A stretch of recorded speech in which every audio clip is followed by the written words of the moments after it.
And hello, everyone, and welcome to Wanderer's Haven. Welcome. I am Miko, otherwise known as the OKSGM, and I will be your humble game master and host for the evening. And I have a wonderful cast of players here to help us continue to tell the tale of Chaos Rising, a hopefully fun little adventure.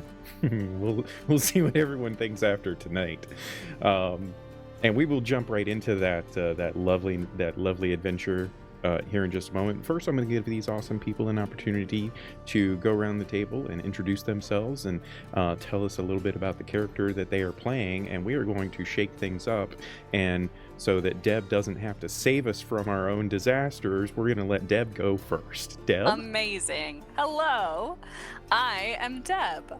I'm playing Maeve this evening, and she's not at full hit points right now, so hopefully we don't get into too big of a scrape, because I did tell you got a short rest, right? I did get a short rest, okay, yeah. Okay. Yeah, so she went up some, but not right. Full.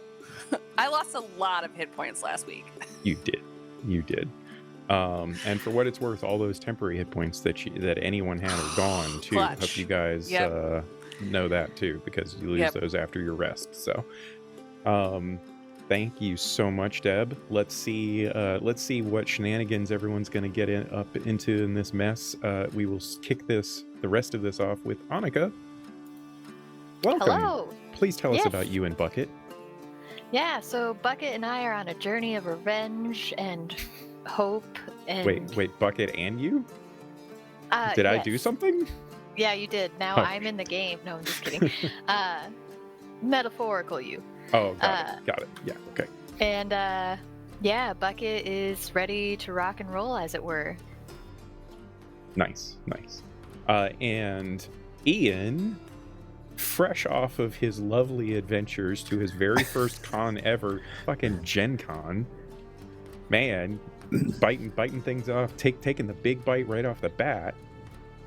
Yeah, I'm right. Go big or go home. It's in the name, I guess. Yeah. It was a lot of fun. What's going on, everybody? I'm Ian, and I'm playing Wraith, fighter rogue, and who kind of wants to be here for the fun of it, but then also could probably be doing something somewhere else. But who knows? Like vomiting off the side of a boat. Or staying away from the nearest boat, definitely. Well, I assure you there will be more boats in Wraith's future for you to roleplay your heart out. But we will leave that for a later time. Beth, hi. Welcome back. Hi. Thank you for joining us. Thank you. I am Beth, and I am playing Sai this evening and for the rest of this arc. They are a Night Warden / Twilight Cleric. And I guess I would just like to shout out to all of the Easter honeys out there.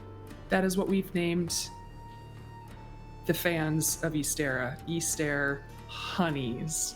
So I missed that meeting. That memo too, apparently. Yeah, no, it has been decided. This was a collaboration. I won't name names, but so live with that. Thanks, Sorry, Jeremy. guys, if we died. It wasn't even him. Kevin. It sounds like something Kevin would come up with. I'm not. Then it was you, so now I get to blame you. Yeah, How many people were at this meeting? I think it was a meeting of Beth, and Beth. Yeah, it was. Okay. There was more than one person at the meeting. Oh, Deb, God. Maybe. Cool. I'm just speculating, that's Why all. are you throwing your cat under the bus like that, Deb? Cool. Deb already Don't is incriminate cool. yourself. Yeah, that's true. All right. Well, I mean, I guess it's canon now because you did it on stream without my knowledge. Yeah. Oops. Yeah. What is it again? Easter honeys? Yeah. Easter honeys. Easter Dumbest honeys. thing. It's the dumbest thing. Mm-hmm. Oh. Yeah. All right. T-shirts for Anyway. I would wear that everywhere. Yep. God. Anyway, getting on with the show, welcome everybody to my wonderful world that I have lovingly spent years and years and years creating, and now I get to bring it to the internet as a whole, and I am questioning every decision I ever made in life to get me here, but that's got nothing to do with the story that we are about to tell. Yeah, I am Miko. I created this mess that we are about to play in, and stick around at the end where these lovely people and I will have a lot more to say about the various things that we have going on out there. For now, though, I think that we should jump right in and have maybe a little bit of a recap of our adventure so far. In the beginning, Ysterra was a primordial world, cradled in the embrace of its twin suns and serenaded by its 3 distinct moons.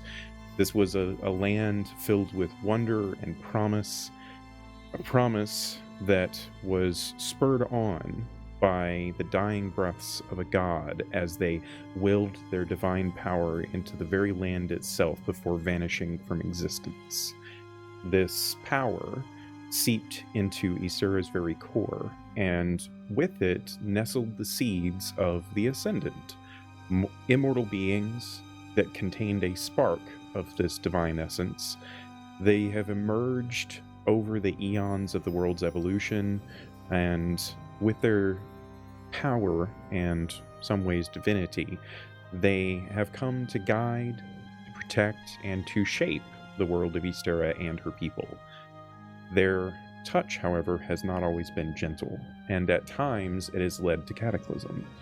The Illuvance stands as a reminder of such times, a disaster that reshaped entire landscapes, obliterating a thriving kingdom and devastating tens of millions of lives, scars that are still felt to this day.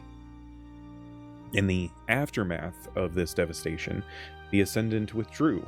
They retreated to a hidden sanctum, their influence dimmed, but not extinguished. The world then began a slow but inevitable change, as the tendrils of a magical industrial revolution have taken root. The old ways of religion have waned, and society is on the brink of change. Change that will shape the world of Ysterra for millennia to come. Our story turns to a coastal city, the city-state of Amana. Once simple and unassuming, it found itself transformed in the wake of the Illuvance. Now a coastal city, it has stood as a beacon for scholars and adventurers, a melting pot where history, ambition, and opportunity have mingled. In Amana, museums and historical societies have thrived, adventurers seek hidden treasures, and the Hearthbound Assembly has governed with wisdom and care. But, like any city, Amana has its shadows. The Mariner Guard protects its citizens, but criminal groups have operated in the hidden corners, while guilds and institutions have navigated a complex landscape, balancing the pursuit of knowledge with the temptation of the unknown and the shadows. Our continuing adventure follows a band of adventurers that operate in the aforementioned gray areas of the law. These adventurers are tasked with investigating the activities of a gnome, seemingly stealing and murdering after coming into possession of some kind of powerful artifact of a time long forgotten. Together with a former acquaintance of said gnome, they have begun their investigation into one of these crimes that he had committed in Amana, and though their journey has been waylaid somewhat by the emergence of a criminal organization known as the Coil, which seemingly knows something about their secrets. And while these illustrious adventurers await further instructions regarding the gnome that they hunt, they have turned their investigation to this Coil and now find themselves in the Delver's dockside, staring at a large warehouse believed to be operated in secret by the head of this criminal group. So, my friends, I turn to you. As you stare out into the night and see this warehouse before you, what would you like to do?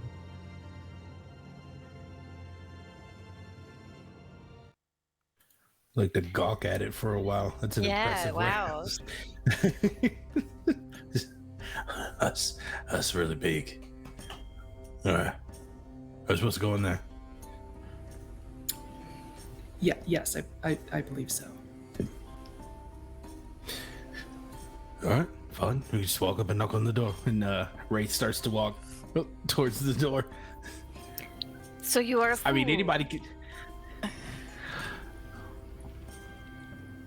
I've had just about enough of that, Bucket.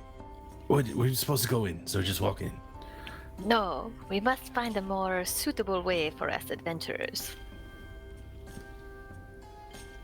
Then walking in the front door is right there. I think we should probably use a little bit more stealth than just walking in the front door. That's fine. Come on, it's What fine. do you suggest?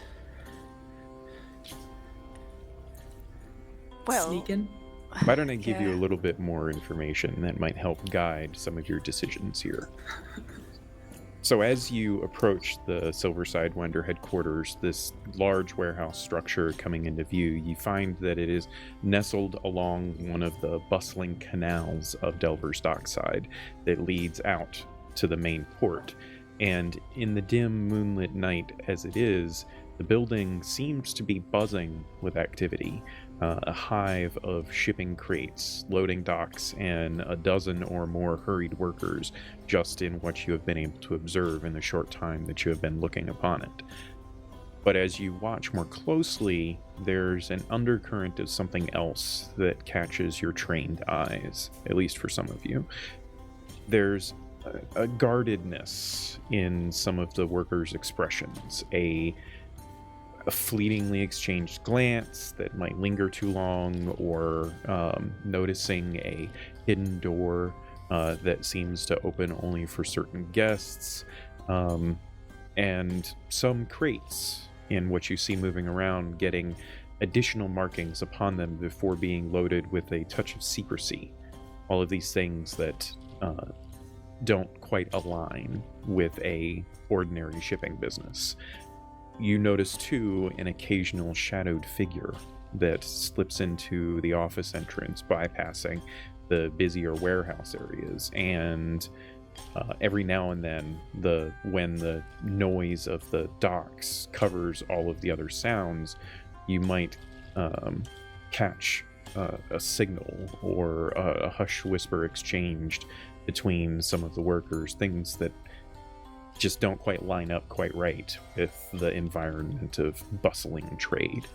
You can tell pretty clearly that this prominent facade of business and prosperity hints at something else, shadows and secrets that seem to be playing out beneath the very night sky as you see it.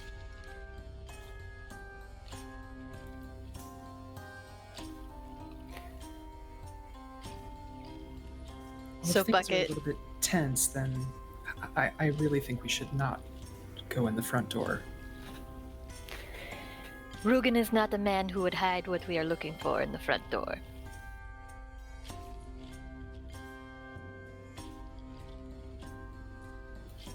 What do you think, Wraith? It would help if I didn't mute myself. Is there is there like a group of them like moving things in and out of like a side garage or back alley type storage area? Well, I tell you what, why don't we move this into a skill challenge? So, Okay. you guys have a task before you that you need to try to learn as much as you can about this place, as well as try to make your way inside. So what we're going to do then is we're going to treat this as a challenge, that it's a group challenge. As a group, you all need to have 4 successes before you have 2 failures.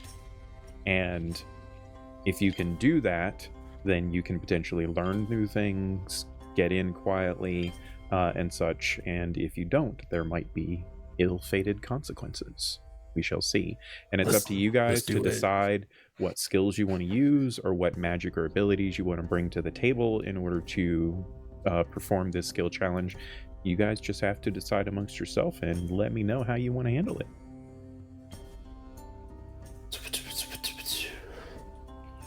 Is there any way, Miko, you could put that impressive picture of that building up again? Sure. Awesome.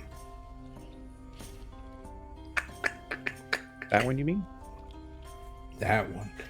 And would you say this would be the angle that we're looking at everything? Kind of peeking around a corner or something? Sure. If you want. Got it. For what it's worth, what this picture does not show is that around the back of the building, which you can get freely without needing skill checks, is that around the back of the building is where the canal is that leads out to the port. But that's also where the majority of the workers are, because they're loading skiffs and such, and like small canal barges that are meant to take goods out to ships waiting in the harbor. Okay. Do they have any sort of uniform? Not really. There's a similarity to the things that they wear, but that might be more a facility of their wealth and status, or lack thereof, than a desire by the company to have all of their nighttime workers wearing specific clothing. They're wearing relatively common attire, we'll say. Yeah, so I guess do we want to... sorry, hang on. Would we like to work on this together, or shall we split into different groups and pairings? There's a couple of things we can do. We could scale up this side wall and walk across, find a window. We can walk around the back, kind of talk our way into helping some stuff, pushing ourselves in, or we could walk through the front door. I'm partial to the last, but I'm also not without wanting to climb a couple walls either. Well, I can turn myself into a small creature and sneak in somehow. I don't know if there are other doors or places that I can let you in once I'm inside, but that's an option. That actually might work. If you turn into a small creature, I can go into the back and you can just go out of my pocket while I'm making a fool out of myself. It's a bigger distraction. Yeah, that could work. Yes, it should be easy. You make a fool of yourself all the time. Bucket, really, seriously, it is too late for all of that. I like a good joke, really like you. but I'm trying to think. I am able to turn myself invisible in a great sort of way. So I mean, if there's sneaking to be done, that could help. I also, if we're really stuck, I could call upon Nocturnus and see if I can get some type of guidance to help us. For what it's worth, this very much qualifies as you being in dim light right now, Beth. Very nice. I'll gonna do some sneaking around too. I got a thing. It's very cryptic. Yeah, the thing. As far as climbing a wall goes, I can do that. That's Sorry. not a problem. Well, Bucket, why don't you take Maeve around the corner and you can dazzle them with your words, and then me and... What? I mean, Your words are just so dazzling right now. I cannot handle myself. and then me and Sai, we can sneak our way in, not necessarily through the front. We'll compromise. If shit goes down, we'll make ourselves known. You can have your moment. I like that. It's nice. Thought you might. Cool. Okay. I would like to do this. I would like to don my shadowed shroud, kind of obscuring myself, and I don't know why I'm clicking on the screen. Nobody can see me. So in the prominent corner that's facing us, I would like to see if there's a way that I can rogue fighter myself up the wall, kind of doing one of these things, just like super quick, or if I can like scale a pillar, or if there's a rope and use that to help myself. Okay. I'm assuming, given the predilections of Wraith, that he has a rope in his inventory. I do. I do. Yeah. So, donning the shroud, I will say you don't have to roll stealth, because this isn't this. Whilst using that magic, the magic of that shroud, no one can really see you as long as you're sticking to the dim, the dim light, the dark corners and such. So we're going to call this either, and it's your choice, an acrobatics check or a climbing check. I take that back, Miko. I'm going to don my shroud and I'm going to drink my potion of spider climbing. Okay. Let's call this then an acrobatics test with advantage because of your potion of spider climbing. I like that. Oh, we're starting off real good. Let's see what that advantage is. All right, we'll take the first one. 18. 18. That is a success. So that's one success down in your skill challenge. You don't all necessarily have to do something to that is related to a check to make your way in. Now that one of you has, he can offer up ways to assist everyone to getting inside. Like Deb, you had mentioned you could shape change into a tiny animal. I'm not going to make you roll for that to get inside the building. So if you want to contribute to the skill challenge in some other way, you can. You can use the advantage of being a tiny rat or whatever it is that you shape change into, to potentially open up the doors of other skill checks to do. Remember, part of this skill challenge is also investigating this space, right? So what ideas do you guys have to take advantage of Maeve and Wraith, their ability to easily get inside, or would you guys like to spend some other resources to get yourselves up where with Wraith at this point? I think once Wraith gets to like that second level where it looks like there's kind of like a ledge there, maybe trying to use his perception to see if he hears anything through like these small little windows, or if we don't see this and there's like maybe like a door, like a small gate for somebody to come out and do a patrol or something, to kind of perch up to see if he can hear something, or even open the door to just get in. Okay. Also, before he spider climbs in front of everybody, and Annika, I like you a lot, but Wraith the Bucket, before he spider climbs, he goes, and then he climbs up the wall. And Nice. at that, as he's climbing, he just Bucket. He will have his moment in a day. Nice. All right. So before we get to that perception test, which can count towards your skill challenge, do Beth, Annika, do either of you have particular ideas for getting up to where Wraith is? Yes. So I would wait for, kind of the go ahead or just knowing that I haven't heard him get stabbed up there. And then I would just casually walk right on up. So I'll use my Steps of Night ability, which technically gives me a flying speed, but it's kind of unique with Sai. They kind of just step up as if they're like stepping on solid stairs, and very, very faintly, you can hardly see it, just the bottom of their foot when it hits this invisible solid thing. It's just like the slightest glow, but you'd really have to be looking. And so they'll just sort of use their movement. My flying speed is my walking speed, but it lasts a minute. So we can use it, and I can use it multiple times. So if we need that, we can use that. Nice. Cool.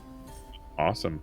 So, Deb, are you doing the rat thing to get up I there? am. I assume there's lots of rats around, so rat would be Oh, a yeah. safe choice to Definitely. shapeshift into. Definitely. Now, are you going for pizza rat? Definitely. Or- Yeah, okay. the mangiest, weirdest looking rat that you can think of. For sure. Gotcha. Nice. Sai bends over and looks and sees a rat on the floor and says, "Oh, Maeve, come with me," and tries to grab a rat, and it's just a rat. Nice. I take 1 point of rabies damage. Nice. Maeve sees Can I it and grab like the rat? skitters over and climbs up your cloak. Want to grab the rat out of Sai's hand and just go, "What are you doing?" And he just tosses it over. You just see a rat. As the rat comes out, Bucket is like, "Oh, Wraith." Nice. Okay. Annika, did you have any particular ideas for getting Bucket up there, or are you guys just going to rely on like tossing down a rope or something like that? Yeah, I was kind of hoping a rope would come down, perhaps. I can. We can do that. Yeah. I'm not I'll as toss a rope down. crafty as the rest of you. Just from the bottom, you hear, "Hey, are you guys going to throw a rope or what?" No. And then a rope comes down. And then a rope comes down. Nice. Okay, so So three of us are climbing up to that second level, and then Maeve is going around the back. Well, actually, Maeve No, is currently riding on I on, skittered up the wall. side shoulder. Oh, we're all going up. Okay, Yeah. cool. So as you guys all make your way up to the outer mezzanine of the building, go ahead and roll that perception check for me, Wraith.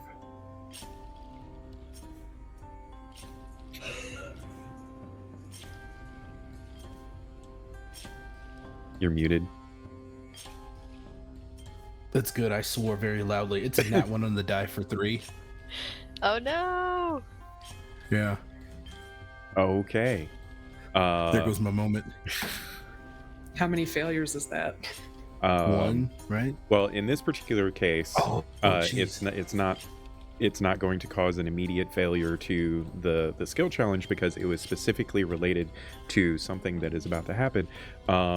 A door opens up just like a few feet away from all of you, and a person emerges who looks to be just like a regular worker, but he does have a crossbow kind of hanging from a hook at his belt, and he appears to be lighting up a pipe as he's emerging from the building. And so basically all of you have one round, surprise round, to somehow neutralize this guy, or you are going to have 2 failures automatically.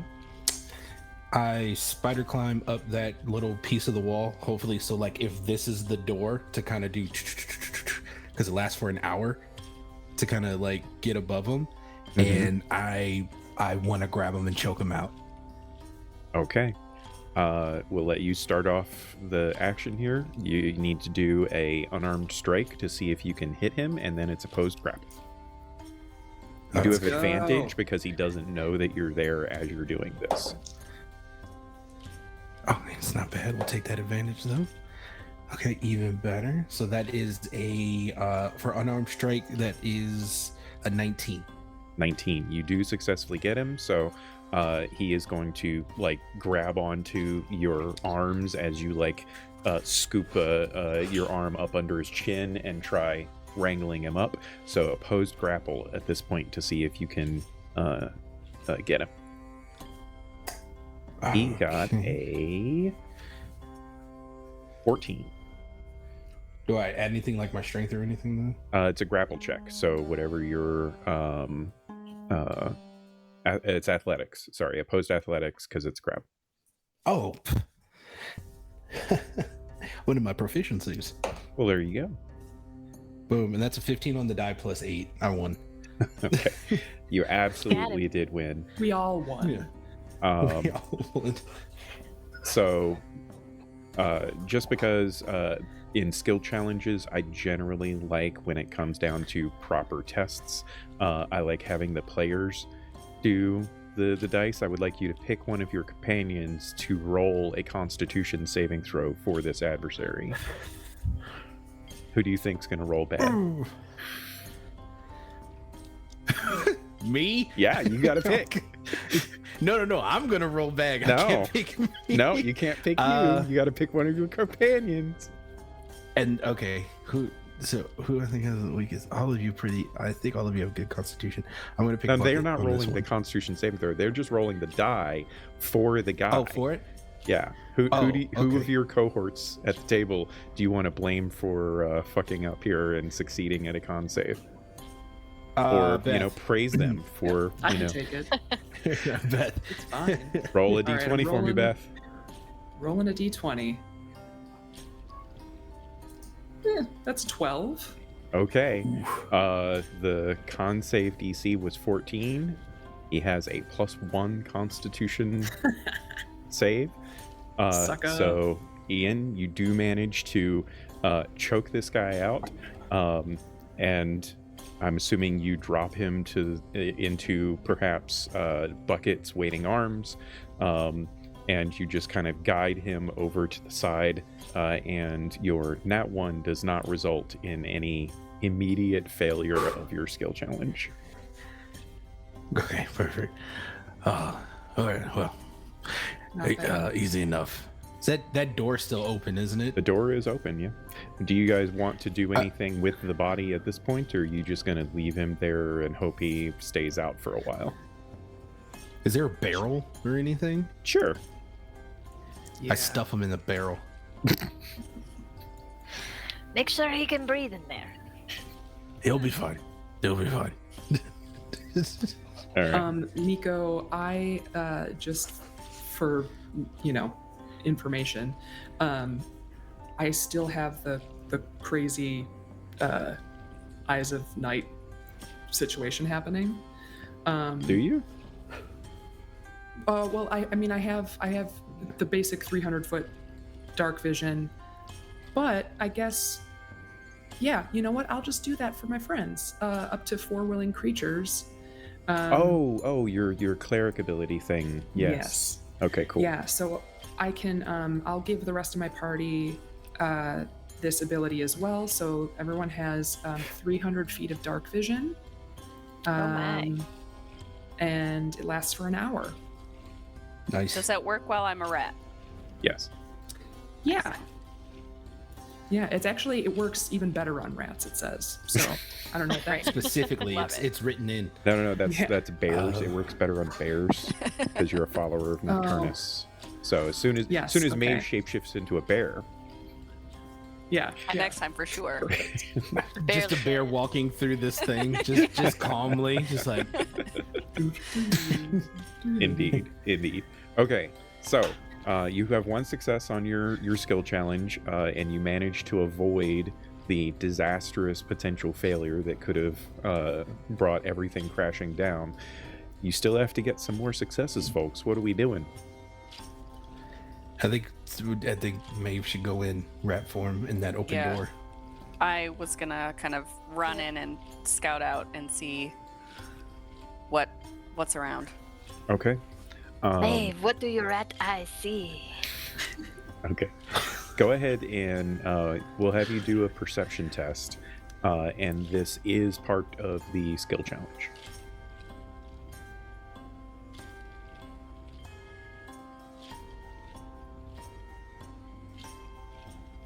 Oh, that's a natural 20. Hey! Let's go. So a natural Yes. 20 counts as 2 successes Oh, yes. in your Oh. challenge. Thank goodness. Actually, wait. I'll give you a choice. So every time you succeed at one of these, there's the potential for something else to happen. Like in this case, Ian had succeeded to get you guys all up on the thing, and so that's why he had to do the perception test for the guy coming out, which he failed miserably at. So I'll give you 2 options. You can either take the nat 20 and have it be 2 successes, or you can take the nat 20 and avoid having to do anything else that might complicate your skill challenge. Which do you want to do? Oh. I feel like option number 2, but Yep, that's just me. I think so. Let's do it. Option 2. Okay. So That was a As- disappointed face. It We had was. something fucked Well. up planned. yeah. I mean, I'm not that disappointed. But as Maeve in her rat form kind of scampers through the open door, you guys kind of close the door most of the way, not entirely, but just like most of the way so that nobody just randomly sees the door wide open, right? And so as you make your way inside, you find yourself in the inside mezzanine level of the warehouse itself. And as you are looking around the room, you can see that there are including the dozen or so that you saw out back, there's probably just as many, maybe slightly less, inside as well, kind of going through the very large warehouse itself, moving crates, like dragging things around on carts. You see some cranes off in the distance loading some heavy things.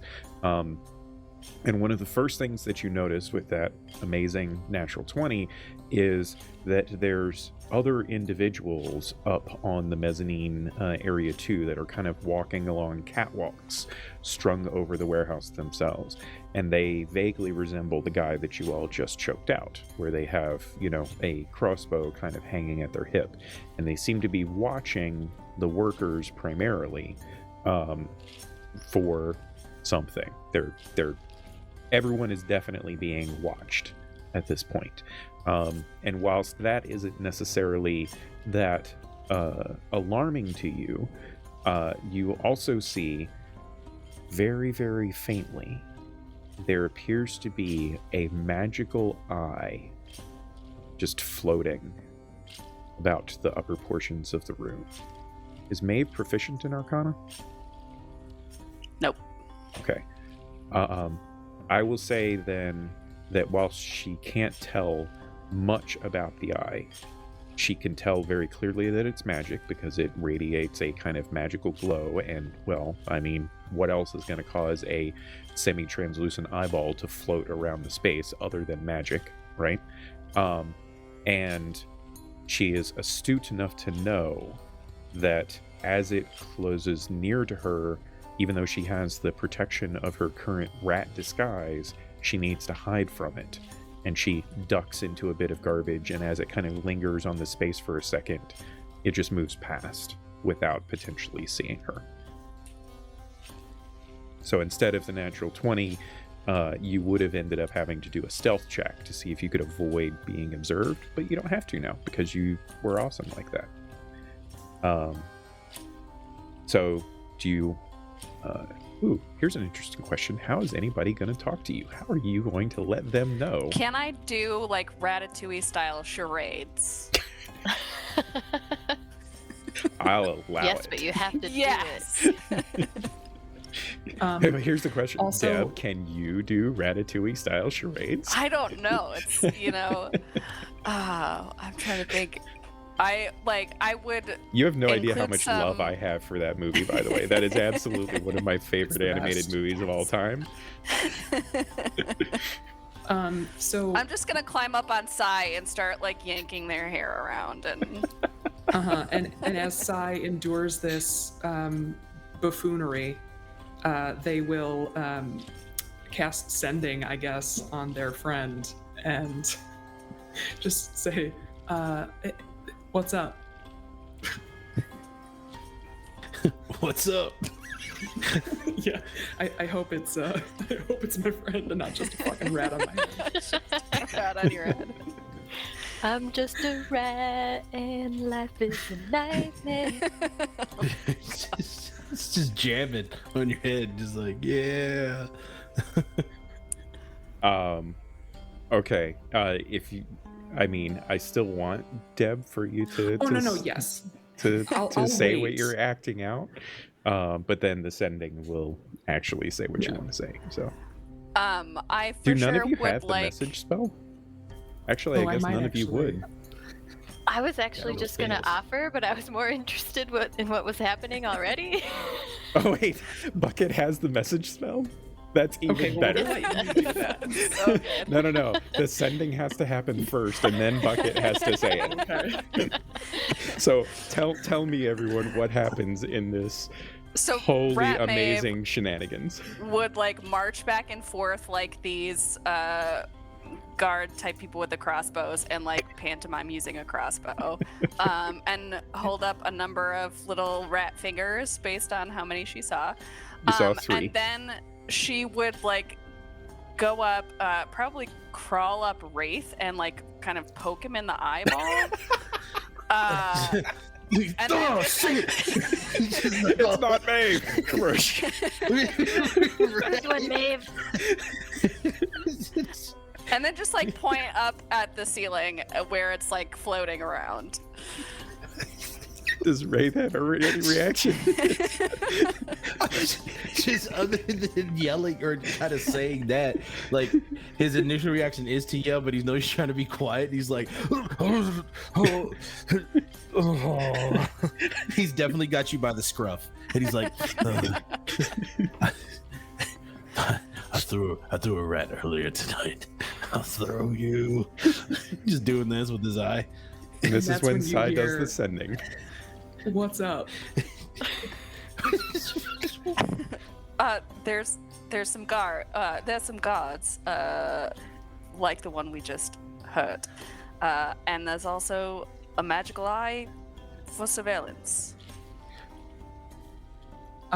Sai will nod, and is it something that we can see from where we are right now, or we have to go? You'll have to go inside to see it. Yeah. Okay. And I will say, Annika, Bucket is proficient in Arcana, right? Oh yeah. Yeah, so this is when Bucket notices Sai use a 3rd level sending spell. And Is so, this Maeve? Is this Maeve? and that's when Bucket will cast message and say, Maeve, is that you? Yeah, and I'm It's a like ter- nodding my tiny rat head like furiously. Yes, it's me. Yes, that's the one. Wraith is like, why'd you poke me in the eye? Why'd you poke me in the eye? Is Sai He's so proficient in mad. Arcana? No. Okay.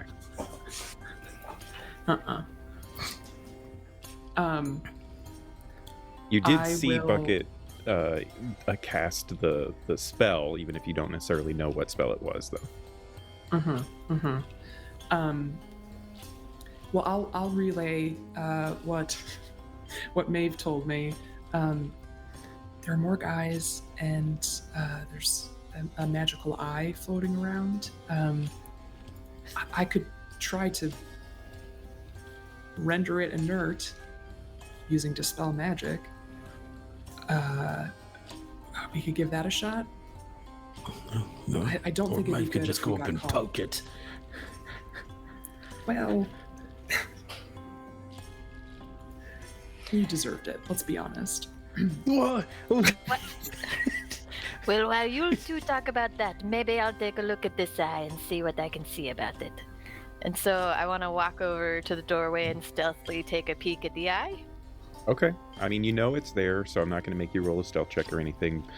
Go ahead and roll an Arcana check, and we'll see if you can learn more. And I will actually allow this to be part of a broader Arcana investigation into potentially other things that can count towards your skill challenge. Well, it's good that I'm good at Arcana because that was a 15 with a lot of help. Okay. What's your bonus? +6. Oh, all right. I mean, mine's not too bad. That's good enough. Bucket will recognize a divination spell easily. The eye is a divination spell, and he will understand very clearly that it is probably not a spell that someone is actively looking through.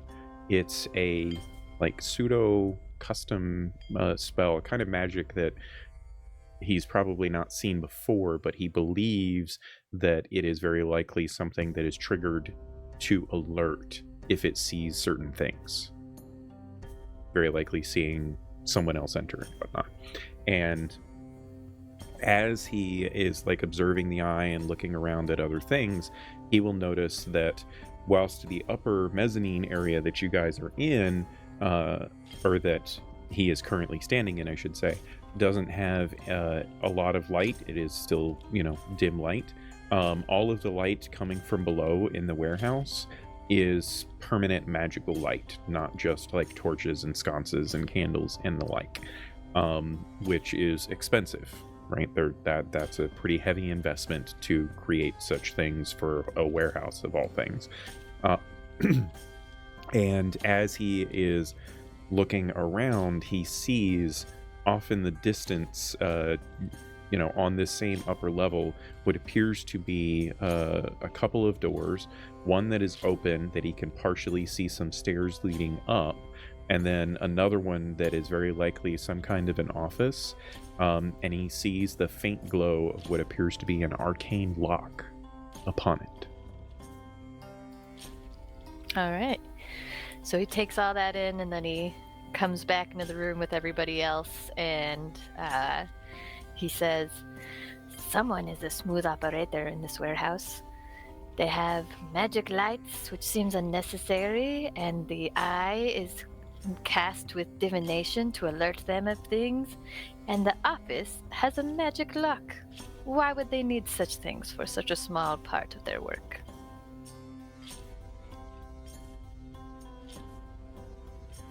That's a good question. They probably have something bigger in here that they're guarding. Yes, I'm quite keen to look at that office. I'm intrigued. Okay. Well, let me try to get rid of this eye first and foremost. I think we certainly don't need that bothering us. So can I peek in? I've got the spell is 120-foot range. Yeah. So I would like to stay as far away as possible from it and just, wait till it gets within range and try to dispel it. Sure. This is not part of the skill challenge to dispel it. Okay. So I'm just going to say that it just works. Normally you would have to do like an ability check and all of that, but given this particular situation, it's not really going to overly matter. So you expend your third level spell slot. And what does it look like as Sai unravels the magic of this divination spell?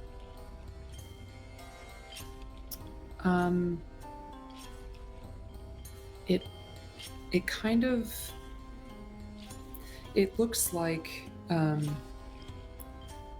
nothing in a sense, but you can kind of see like the warping of the air, kind of like when it's super hot, like the heat waves kind of.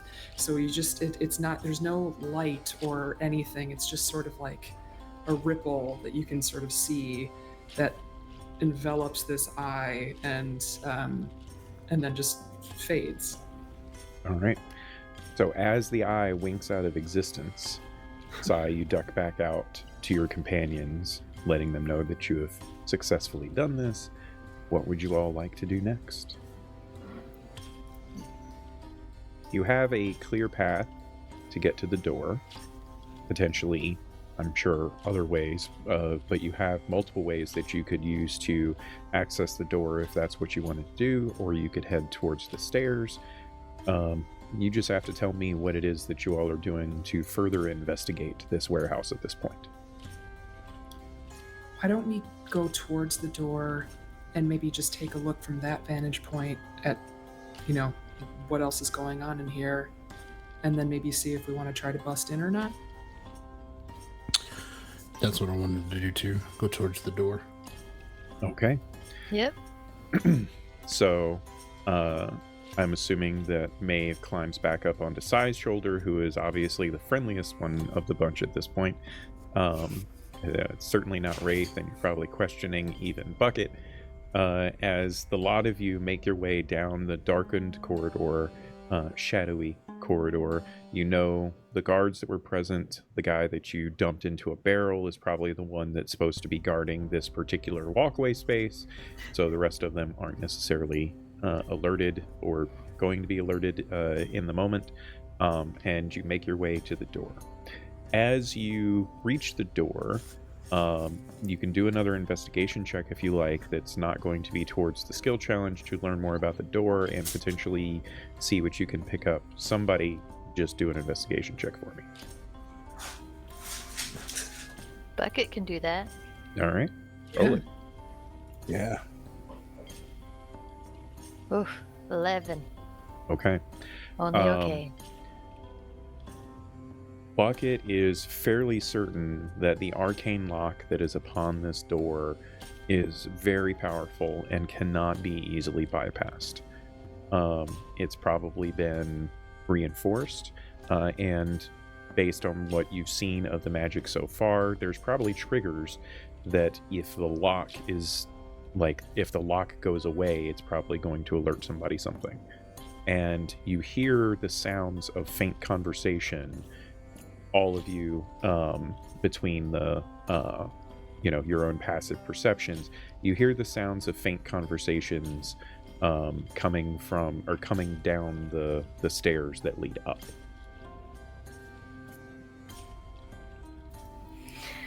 Well, it seems like if we try to mess with the lock, we could alert somebody, and it would be really hard to do. Okay, let's not do that. Is it pretty well sealed, or is there like a gap under the door that I could fit under? Well, since it's magic, it's very possible that you're going to trip something if anything Gotcha. tries to bypass it in that way.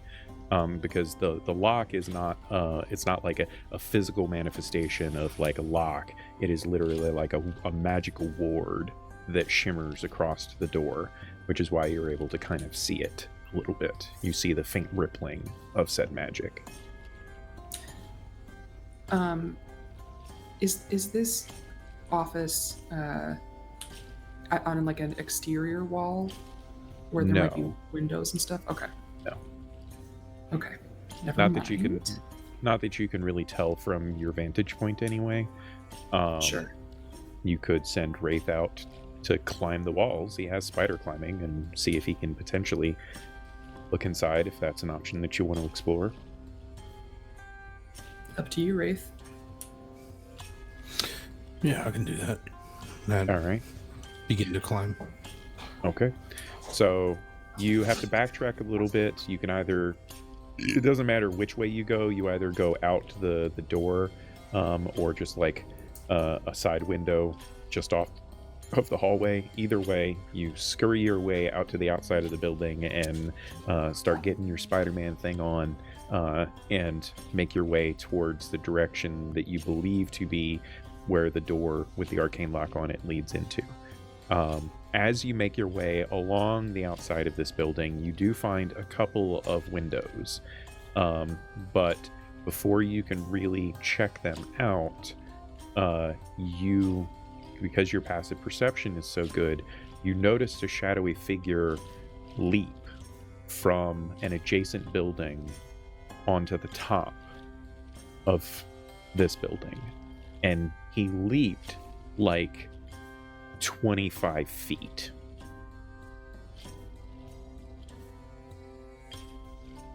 To reach that top point, and then he kind of just disappears along the top of the building. Is there any way that I can follow that and kind of like keep up? You're seeing this from, probably 40, 50 feet away at this point. The question is more, Yeah. do you want to alert your companions, or do you want to go and investigate that? I want to go investigate that. Okay. So, what time are you guys on the inside waiting for any word from Wraith? Or are you doing anything in particular whilst you wait? I would skitter up the stairs and see like how many people are over. You said we could hear some conversation. I want to see how many people are up there that we might have to worry about. Okay. As you start skittering up the stairs, you realize that the noise isn't coming from up. You make your way most of the way up, doing your pizza rat climb up each of the stairs. And as you get towards the top, you can kind of hear that the noise is coming from underneath of the stairs. And so, being a nifty little tiny conniving rat person now, you scamper your way down the stairs and you see that there is a shadowy gap between the wall and the stairs that's about 2 feet wide. And as you follow that just a little bit further, you can tell very clearly that the sounds of conversation are coming from some kind of a room that is beyond the shadow, where there's probably a wall underneath of the stairs. And if there's that there, if you can hear that, it means that there is some kind of a gap or a doorway or something to investigate further. The question is, do you wish to investigate further, or do you wish to go back to Definitely. your companions? Nope, I will also investigate further. Splitting the party. Gotta love it. Okay, so we'll call this... well, actually, no. Let me come back to Bucket and Sai. What are you two doing in this moment, as you now have 2 companions that have abandoned you to this magical door? I made one of those like little cootie catchers, and we're just reading each other's fortunes. It's nice to have some time to hang out with you. I didn't know there were such fun little toys in this world. Isn't it great? So how long have you been doing big magic like that? I can't say that I did not take notice. Like this thing, or like? No, back over there. Big Oh. magic to talk to the rat. You can do it easier, can't you?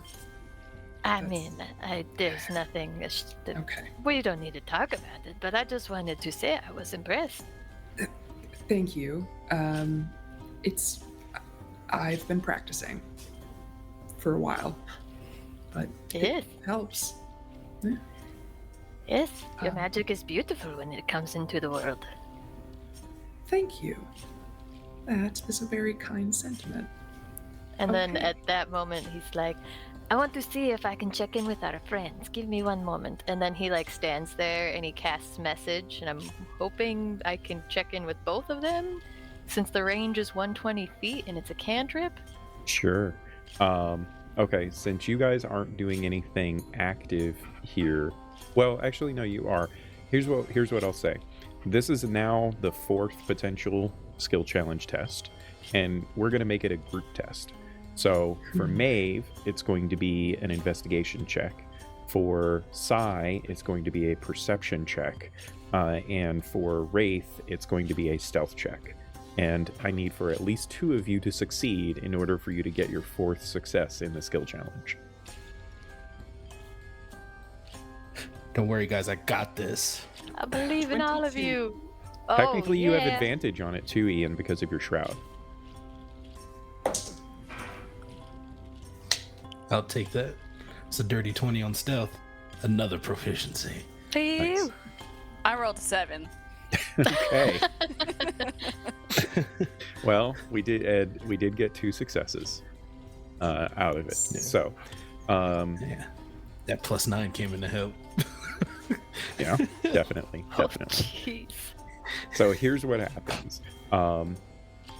Deb, as Rat Maeve is kind of like trying to figure this, where the muffled sounds of this conversation are coming from. He keeps like bumping his face. I mean, he has dark vision, so he can technically see, but he keeps like bumping into the walls, and he can't quite figure out what it is. There's no like little hole for him to scamper through.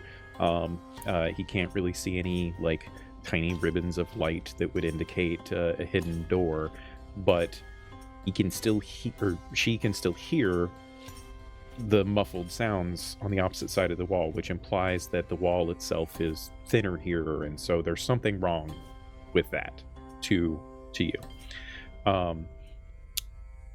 For Sai, he is about to hear a very large amount of commotion, and I'm going to describe it in a few moments here.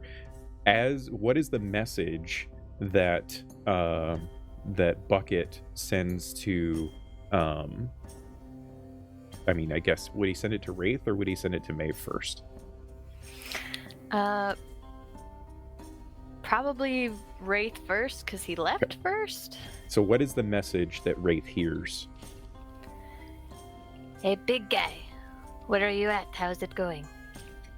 As that message comes through, Ian, Wraith is clearing the top of the like the corner of the building to see up on the roof, and he sees a shadowy figure standing on the top of the roof, standing very large, very tall, not trying to hide themselves, and he sees them leap up into the air and then crash through what was very likely a glass portion of the ceiling and disappear inside of the building, very likely based on his own perception of things on the opposite side of the magic barricaded door. That is the crashing noise that Sai hears coming from the opposite side of the door as he's watching Bucket casting a spell. And being as close proximity as you are, Deb, Maeve definitely hears the sounds of that commotion coming from that room as well. Ian, what do you do first in response to the message and or what you have just witnessed?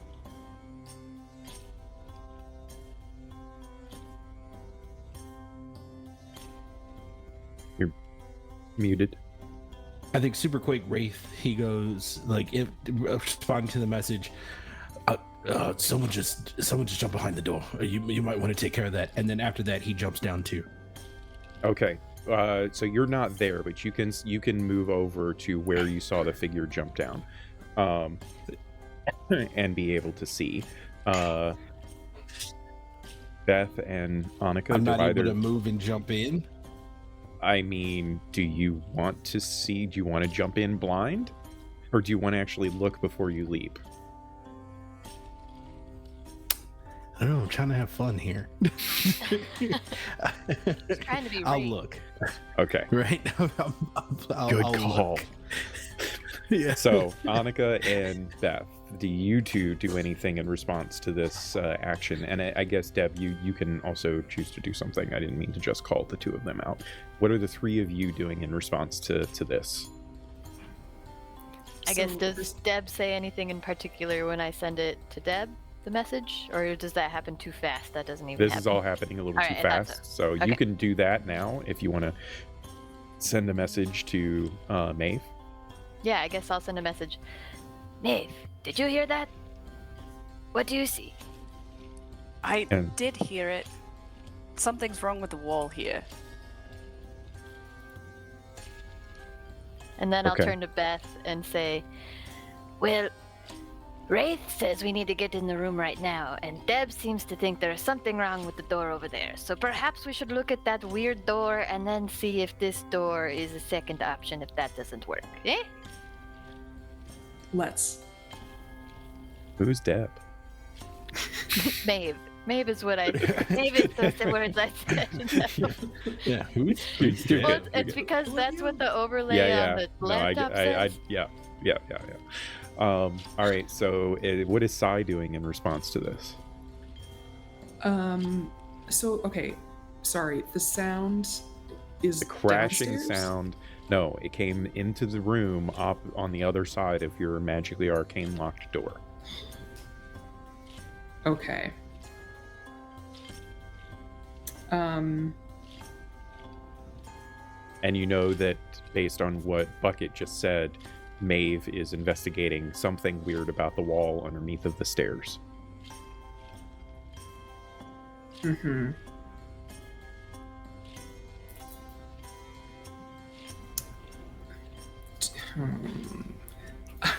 What you gonna do with all that flex? Oh God, I'll look to Bucket. I mean, should I try to do the same thing to the lock that I did to the eye? Do we not want to go in there? So while mean, you two are contemplating that, Wraith, you reach the edge of the destroyed glass portion of the ceiling and angle your head just over to see what you see below. And beneath you, you see a group of people.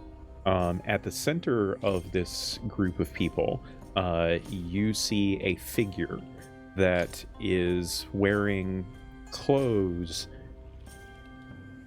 very, very similar to Bucket. And from your vantage point, it looks like Bucket. Standing in the center of these individuals, the other individuals in the room, there is a half-elven man in fairly nice attire that has a sinister look about him, his hair kind of wild and frayed, just chaos on top of his head. There's another individual off to the side. She looks to be wearing some like heavy clothing with a hooded cloak, and you can see the workings of magic going on in her hand. And then there is what only can be described to you as a thuggish, muscly brute standing, as the three of these individuals appear to be like in a triangle formation around Bucket at this point. Do you do anything with this information before more stuff plays out? You didn't want me to jump in this? This sounds like a party. There's really nothing I can do. I don't have any magical powers to tell anybody. Okay, so as you, because there's a lot of stuff happening simultaneously here, so I'm going to give you a moment to contemplate, like you, Ian, have a moment to contemplate, even though Wraith is kind of acting on instinct here, and we will jump back to Sai and Bucket. I would like to cast a 4th level Dispel Magic on the door. Okay. I will also give Deb, you can have Maeve come back to the group, because what she's doing is kind of, she can't really get through the particular circumstance that she's in, so I'm just going to have you return to the others. As the magic on the door fades, Ian, Wraith bears witness to Bucket screaming out in a loud enough voice, sounds just like Bucket, even though I can't do what Annika is doing right now with the voice. You'll have to make believe. Bucket screams out, "Rugen, I have you now!" And there is a leap of activity as Bucket, who you are seeing as Bucket. Bear in mind he's wearing different clothes than the Bucket that you left in the hallway, slightly different. Leaps forward, and 2 blades just quickly appear in his hand, and he tries to slash at the half-elven man. Before he can do that, however, a magical barrier of force leaps up in front of the man that he identified as Rugen, the half-elven man, and like stops him in his tracks. He just kind of like crushes himself into the wall of force. And then the thuggish man leaps over and just grabs Bucket into this giant bear hug, and just like picks him up off of the ground, spinning around and just body slamming him straight into the ground. And you hear this sickening crunch of metal as this bucket gets body slammed into the ground, and one of his blades kind of skitters off to the side as he loses the grip of it and cries out in pain.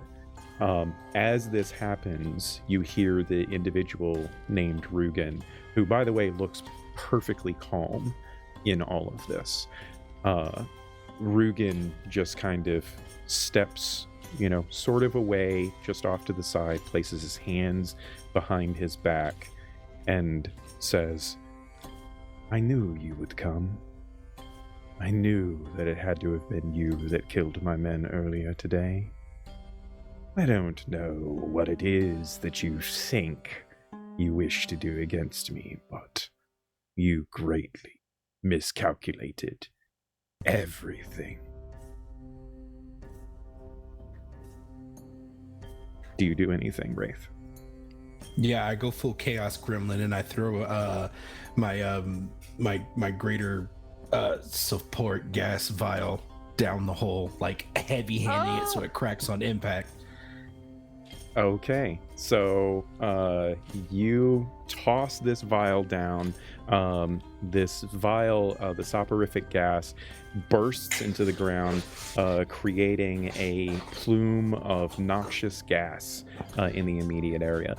The wall of magical force prevents it from encompassing Rugen, but it will say that it encompasses the three other individuals in the space. So do me a favor and read off what the soporific gas does. Everyone needs to make a Constitution save DC 15. On a failed save, any creature that remains in that area of gas for... Basically, if anyone fails the save, they lose consciousness. Okay. And it has a thing about dissipation and stuff too, right? Yeah, so once the gas dissipates, any creature in the area regains consciousness for 1 hour. Remains unconscious, I think. It says regains consciousness 1 round later. Oh, okay. So this one here, this is going to last for 4 minutes. Okay, great. So anyone who fails 4 minutes of unconsciousness. Okay. You can tell that Bucket continues to writhe about in the space because he doesn't need to breathe. So it's not actually going to affect the man that you see as Bucket. However, the man that is currently wrestling with him does have to make a save. So let me just roll that real quick. That's a 19. And then the other lady, not her strong suit. Unfortunately, that's a natural 20. So the gas does still provide some benefit in that it is light obscuring. I think, does it light? Does it say if it's light or heavy in the thing? It doesn't. Okay, so it's obscuring, but it's not heavy obscurement. So you can see the individuals inside, but it, there's some benefits to being inside of it or not in that sense. And if they remain inside of it, they have to do more saving throws. So it doesn't immediately render them unconscious, but it does do what you intended with causing a great deal of chaos, as the man that was wrestling with Bucket just like lunges off of Bucket and tries to leap his way out of the gas, while the woman kind of pulls her way back out of the gas as well. I'm going to actually make her make a concentration check. Let's see. That's a 2. So I will say then that the wall of force that was protecting Rugen, he has an opportunity to just kind of move out, not be affected by the gas because he was, protected by it initially.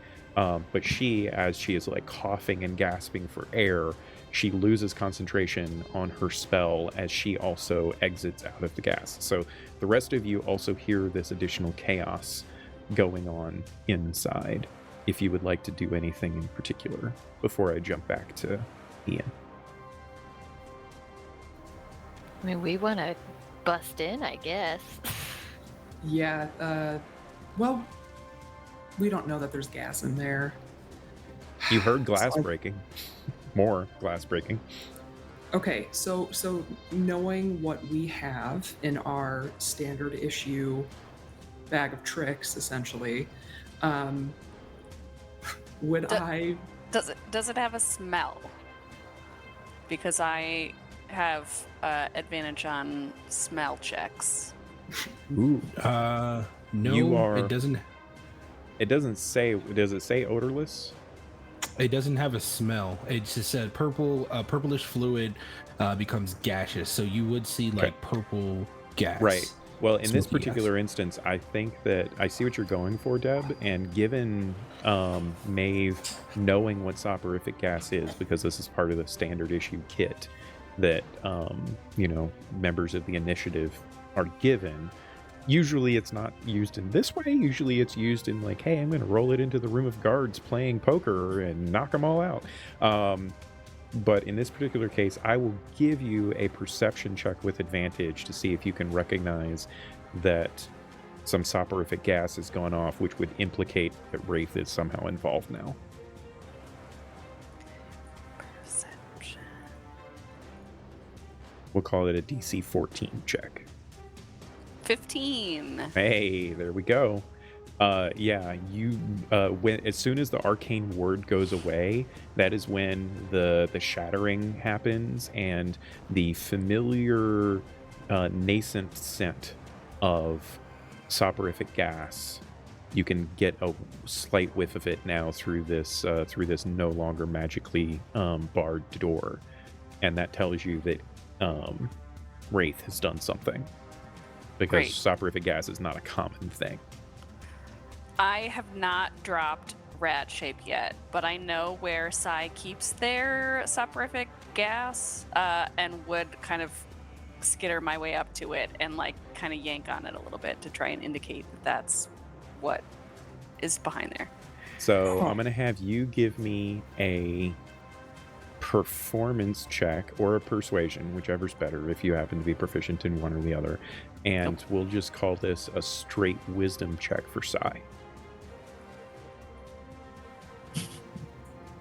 7. 17. I'm so smart. And we've been together for a while.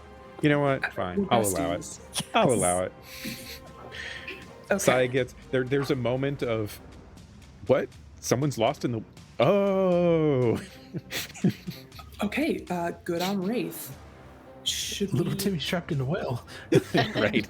That's when Bucket uses message to say to Maeve, so this is what happens when you two work together, huh? More or less, So yeah. as that happens, as you guys are doing this and kind of deciding what you're about to do, you hear the noise of commotion continue. Wraith, you witness Bucket, pseudo Bucket, stand up and once again leap at Rugen, this time with a dagger out. And he gets off a couple of attacks here. And the first attack misses. However, the second attack, you see catch Rugen's shoulder, and a gout of blood kind of flies away from him, where he obviously was cut by this blade. He kind of cries out in pain, but not so much that it's like a shock. Oh my, like, I'm hurt. It's more like a, oh my God, you fucking stabbed me? Sort of response. And as he does that, Rugen just like points a finger at him, and a beam of dark, malevolent energy comes forth from his fingers and slams into this version of Bucket, and you see a huge chunk of Bucket's face and shoulder and neck just evaporate into dust as as this devastating bolt of magic slams into him.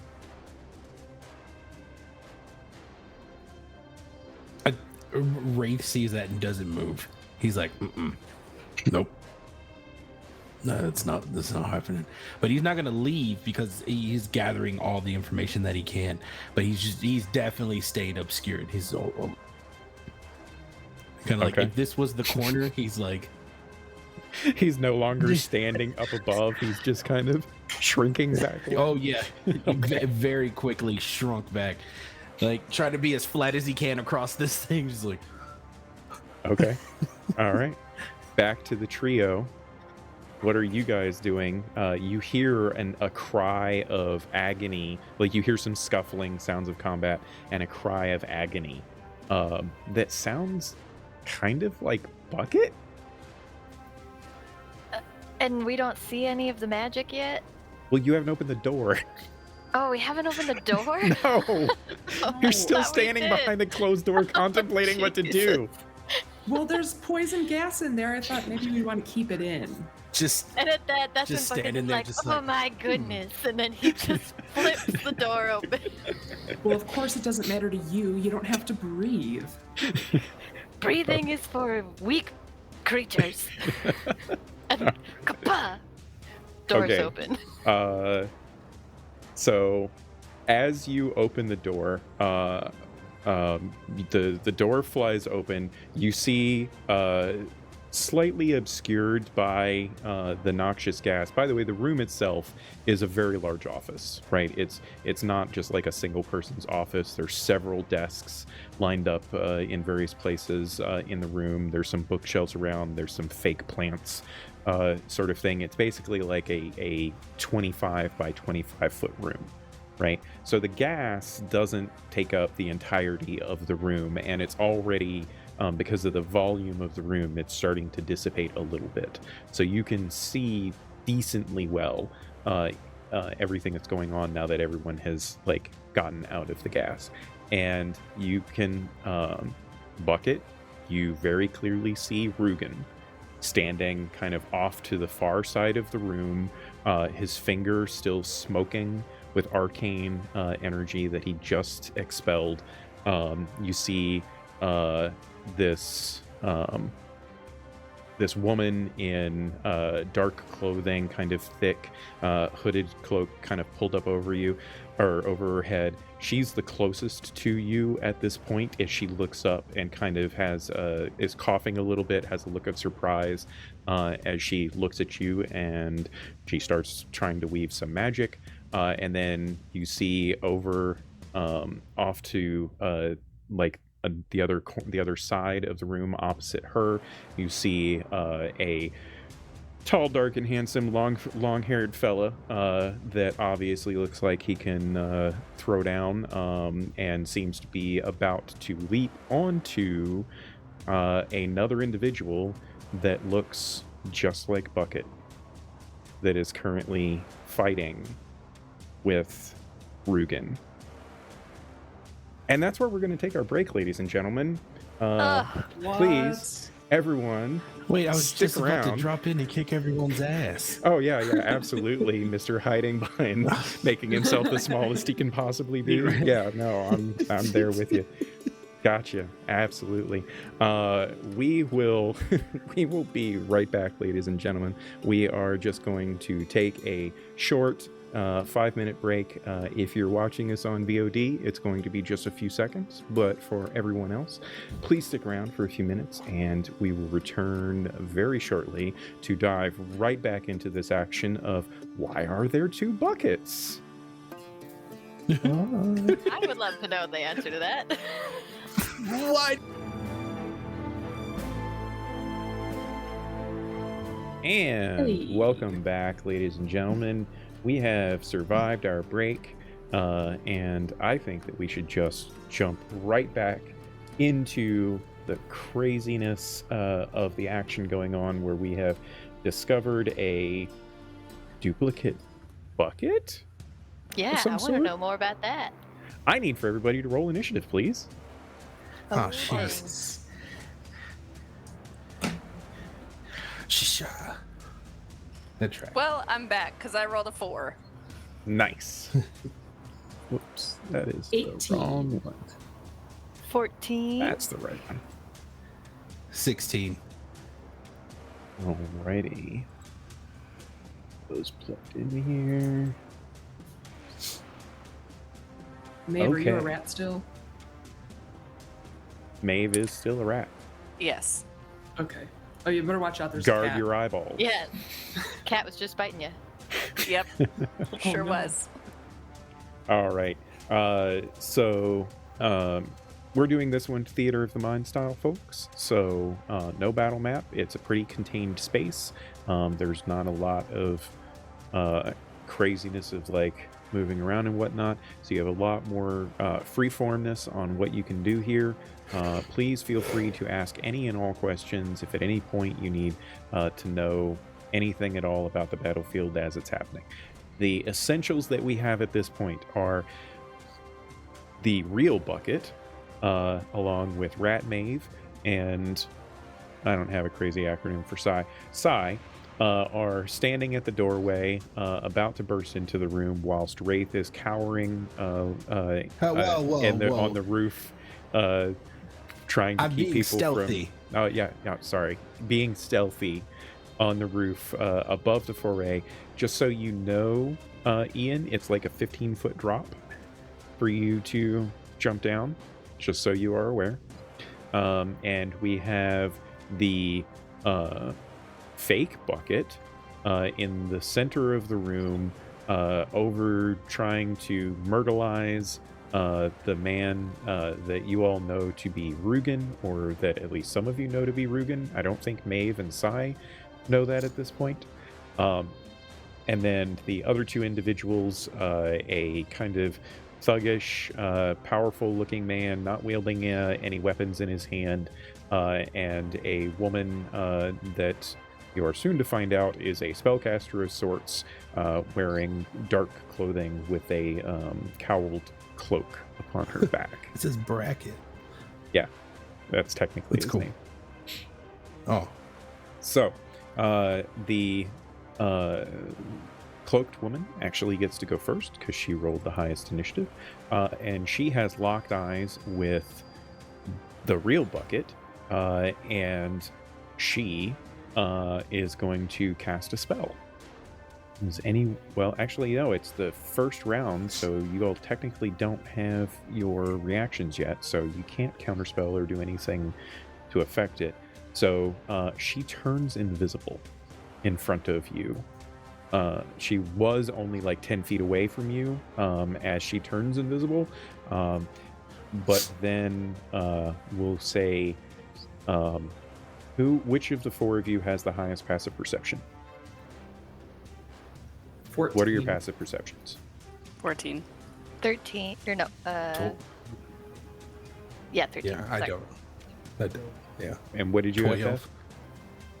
Beth? 14. Okay, so Maeve and Sai notice a kind of swirling of the gas, as if maybe she kind of juked through a portion of it to move away from you guys. So she's no longer in the spot that she was in. You don't know exactly where she is, but she did move away from all of you. It is then the big dude's turn. He is going to rush over and start attacking the fake bucket, whose name is actually Bracket. I should probably go ahead and start calling him that, even though you guys don't know that. And he's going to get off a couple of attacks upon him. Bam. Oof. Two vicious punches just cascade into Bracket's back.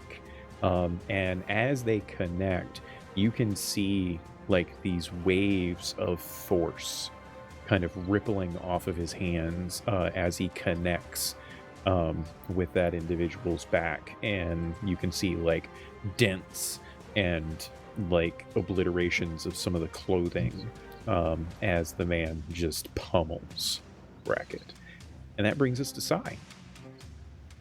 Okay. So you said that I could see, the smoke moving, so kind of generally where Yeah, you I saw that she think- moved away from you towards the back of the room. Okay. You don't know exactly where. She's invisible, and the room is not big enough that she couldn't be basically anywhere in the room at this point. But you know that Mhm. she's no longer in the spot she was standing in. Okay, is that spot like where I saw the movement, whatever? How far is that from like her companions? Oh, so her companions are engaged with Bracket kind of on the far corner from you. So like 10, Okay. 15 feet, or yeah, I guess it would be about 20 feet away. And the Okay. remnants of the gas, which is starting to dissipate, is basically between you and them. Okay, so what I'm going to do is I'm going to drop a fairy fire where I think this Fairy person Fire's might have 20-foot disappeared. radius, right? It's a 20-foot cube. Oh, it's a 20-foot cube. Well, I mean, Sai is smart enough. This room is only like a 25 by 25 foot room, right? Yeah. So Sai is smart enough that he could like fill the vast majority of this room with a fairy fire if that's what he wants to Yeah. do. It's Yeah. going to affect everyone in the room, so they have to make dexterity saves, as I recall. That's correct. 15 dex save. Okay, so I will just go down the line. I will start with Rugen. That's a 5, so Rugen fails. Whoa. Nice. Next is the big guy. Wow, I'm rolling amazing. He got a 7. Perfect. Hey. Then it is Bracket. Bracket got a 16. I don't know if that beats Ooh. your... Nope. Nope. I've got a 15, so. All right. Or so Oh. Yes, it did. It He did. succeeded. Sorry. Okay. Yes. So Bracket That's is a not nope coded. on me. Yeah, Bracket is not coded in Fairy Fire. And then the Mage Lady, she doesn't have a great dex. She got a 9. So Okay. Nice. damn Great. near perfect for you. I mean, assuming at this point that you think that Bracket is an ally, enemy of my enemy, maybe? Who knows? So the invisible person, she doesn't technically lose her invisibility, but you now Right. see her fully aglow, silhouetted in the far back of the room, and she just starts like, you can see her head moving and such as she's looking around at her body, and her head kind of tilts back up in Sai's direction. So is Sai going to move into the room at this point? Oh, yes. I'll step in and just kind of like off to the side. I'd like to maintain distance just for, spell sake, but I'll also bust out my Morning Star just in case, because this is a small room, so. All right, so yeah, you step in. Does Sai also have a shield? Yes. Let me double check. I do, yes. Okay, yeah. So Sai finishes casting that spell and steps a few feet into the room, just at the edge of the gas that she knows that they know if they step into, they have to potentially fall asleep and don't want to do that. So brandishing the weapon and shield at the ready, we then come to Wraith.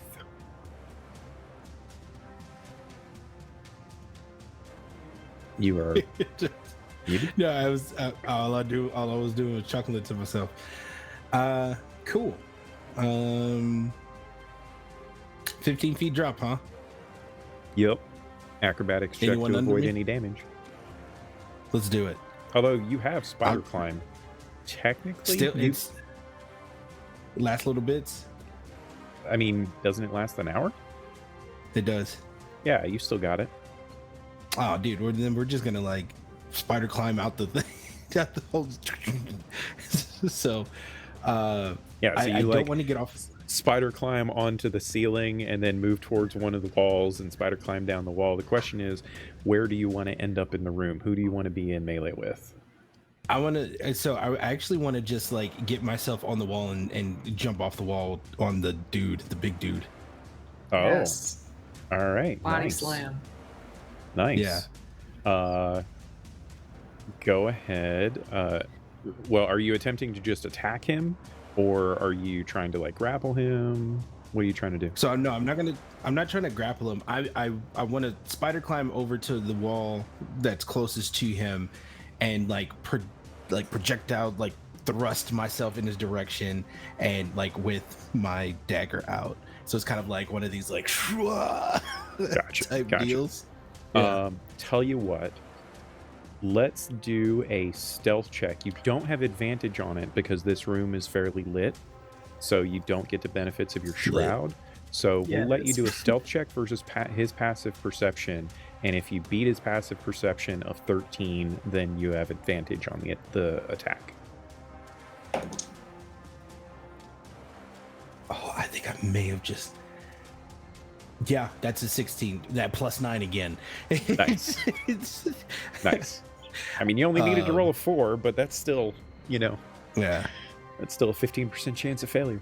All right, yeah. So Wraith just kind of spider climbs his way into the room, all crazy, getting his Miles Morales on, heads over to the wall, and then just like leaps off of the wall, twists in the air, and gets off an attack or two. With advantage because of the fairy fire. Oh, well, you would have. Nice. Yeah, unfortunately, you can't get double advantage, but yeah. Well, darn. I forgot about that. Okay. Thank you for that advantage. That is going to be a 17 to hit. 17 does hit. Beautiful. And Miko, would you say that this is like a sneak attack? Because, they didn't even know. I mean, you have advantage on it, so you do get your sneak attack damage, no matter what. Not beautiful. If you roll an attack with advantage, you get to add your sneak attack damage, so. Cool. So that's going to be 5 points on that with my sneak attack, which is 2d6. Beautiful. 12 points of damage on that first go. That's with the sneak attack? That's with the sneak attack. Okay. As your blade cuts across this guy's back, and he didn't know that it was happening, he just like coils backward and arcs and turns around and he looks at you grimacing in a bit of pain.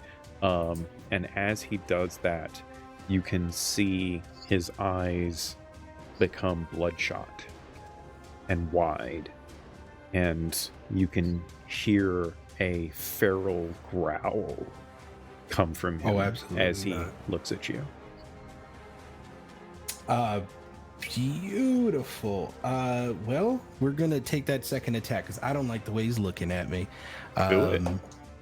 You still have advantage on it because of the fairy fire. Oh yes. Oh, that's awesome. That's 18 plus stuff. That's gonna hit.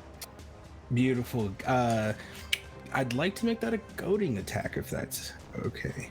Sure.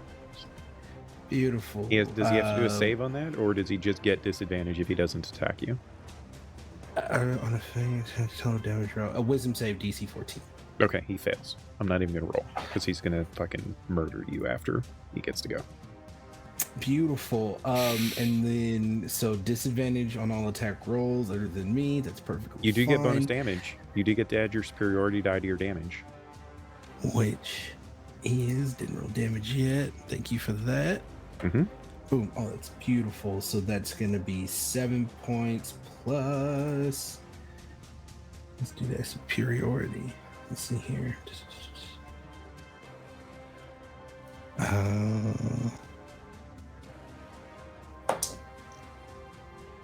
I reading that right? Yeah, I am reading that right. Give me 1 second. Perfect. So that's 14 total. Nice. Yeah, you definitely injured him, but at the same time, you seem to have very thoroughly pissed him off. That's cool. Action surge. All right. Yeah. Because I just don't want this guy. Oh, that hits. That's another 18. Nice. I'm vibing. Nice. We're out here vibing. And then boom, that's going to be 5 points of additional damage. Cool. One more attack. 1, 2, 2. Okay, Miko, you're not going to believe this. And I swear I'm not fudging die. Ah, Lord, I got you, bro. strike me. Yeah. That's a nat 20. Fucking awesome. So Ew! crit this mofo, man. All right, So what's your normal remind me damage? again- So it's 1d4 plus 3, so technically 7. Right. So right? now 'Cause it's that a would be D, the now total it's a max. D4 plus 7 instead of a D4 plus 3. Okay, boom. So that's 10 additional points of damage. Nice. You bloody him. And as soon as he becomes bloodied, you basically see like a vein on the side of his head just like pop, and his face starts changing to be more feral as he shifts, and he becomes bulkier and stronger, and this like guttural growl comes from him as a bit of like saliva falls down out of his mouth, and he's raging. And Oh, great. It's a feral, brutal ugliness to him now that you did not see before. Okay, perfect. Hey, it's not an action. Should I do that now? I could do it. What do you got? So I see all this happening, and like I'm getting ready for the pain. Yeah, you're just I'd like to- cutting him up and seeing him get more and more furious. Yeah, evasive footwork, like getting ready for it. Okay. It's no action to do so. That's it. So that's why I wanted to ask how you want to play, because really he hasn't done anything yet. It's basically to use one of my superiority die to add to my AC. I think that's a reaction that you do in response to being attacked, though, right? And no, it says no action. Damage roll, add total to the... Oh, no, that's goading. When you move, you can expend one superiority die, adding the number to your AC until you stop moving. Oh, We're so gonna sit that here. Yeah, so that technically is an ability that you use when you're moving around the battlefield. So it's the kind of thing that you use versus like opportunity attacks. Gotcha. No, yeah, I reading that again. No, we're gonna stay here. Get ready for the pain. Nice. All right. And I'm done. That brings us to one Matino Miona, otherwise known as Bucket. Well, there's a lot going on right now, and How does Bucket respond seeing alternate Bucket? yeah, there is that. Oh, actually, here's a bit of a detail. I'm not going to make you roll for it either.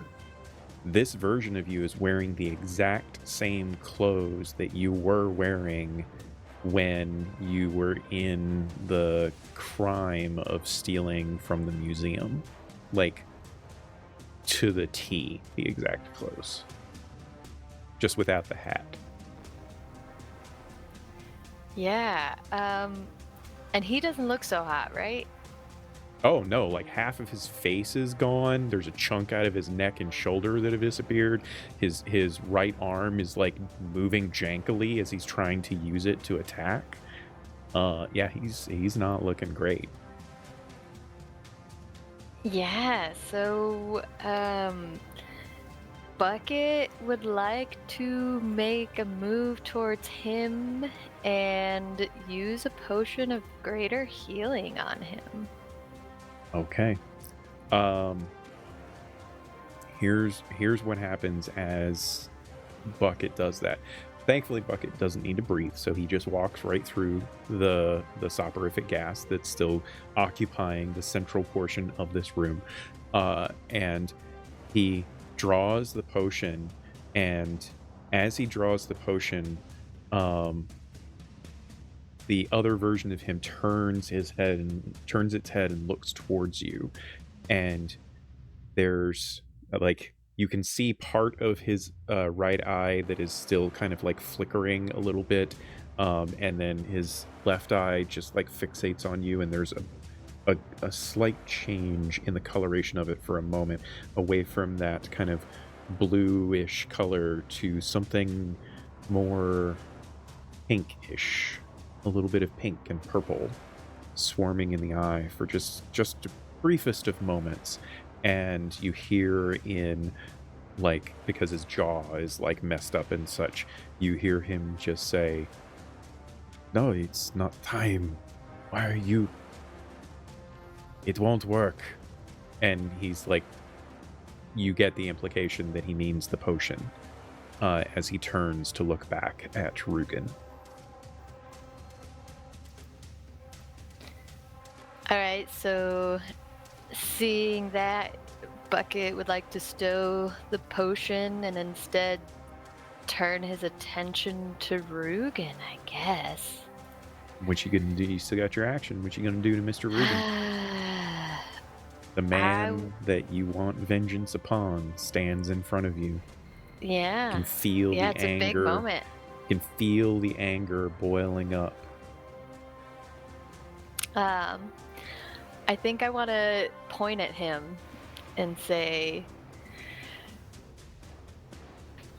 "I escaped with difficulty, but I planned this moment with pleasure." And use True Strike to gain advantage on this next attack. You don't need to do that. He has advantage. You have advantage because of the that's fairy right. Yeah, fire. I do have that. So yeah, I say that anyway, but I have advantage, so I don't use my spell. And my hand shifts and transforms cog-like from a hand into a rapier. And we're going to take a swingy swing.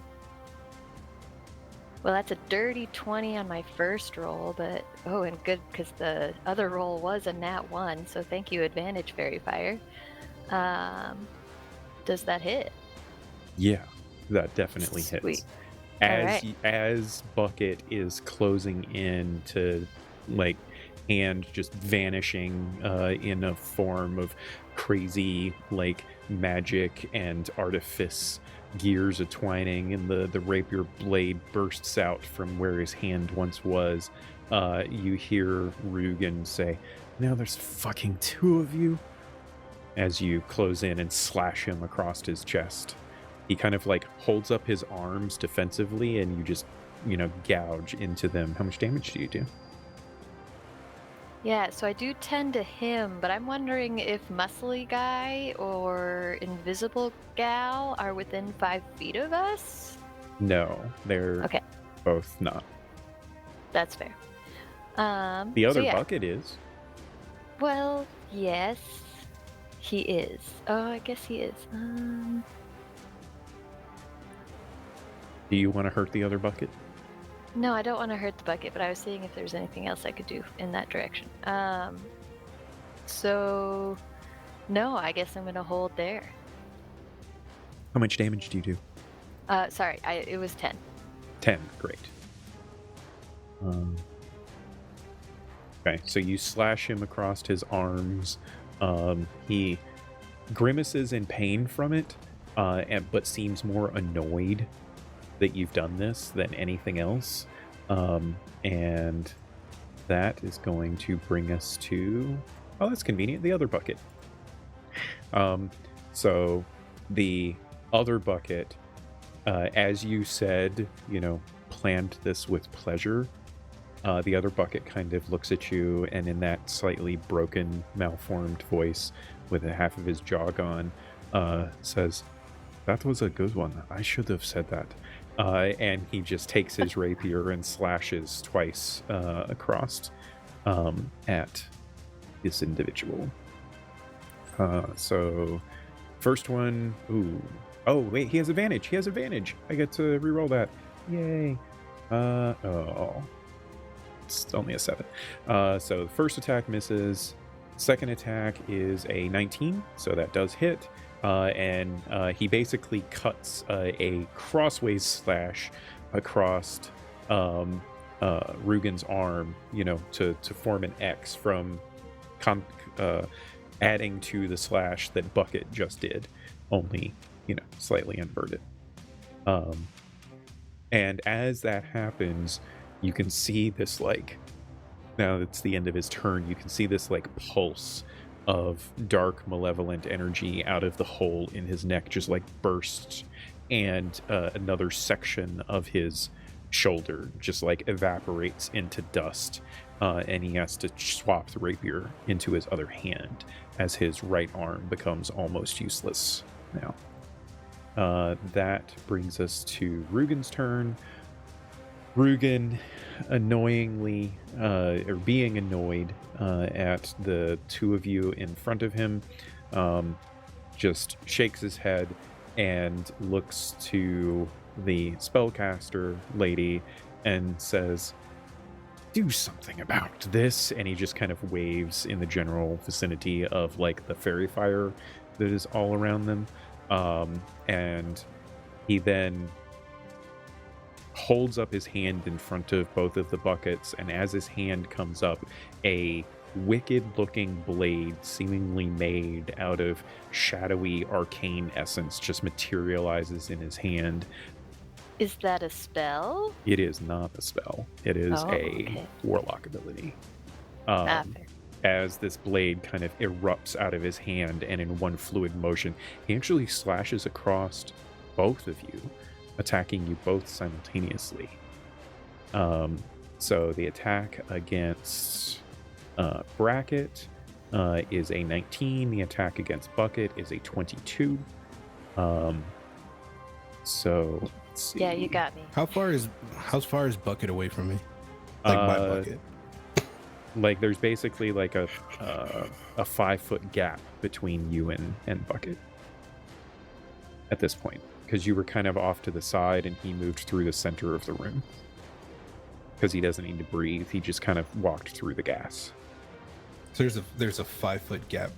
Yeah, there's basically like he's more or less on the other side. Well, I guess it's technically closer to 10 feet because you're standing on one side of the brutish guy, Viren, and then there's Bracket, and Bucket is like right up in there with Bracket. So it's like around 10-ish feet away from you.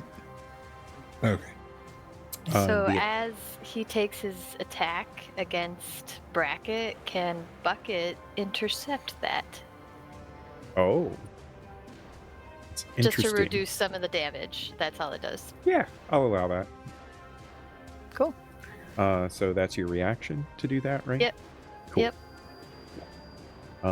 Yeah, so he would take 16 points of damage depending upon how much you reduce it by.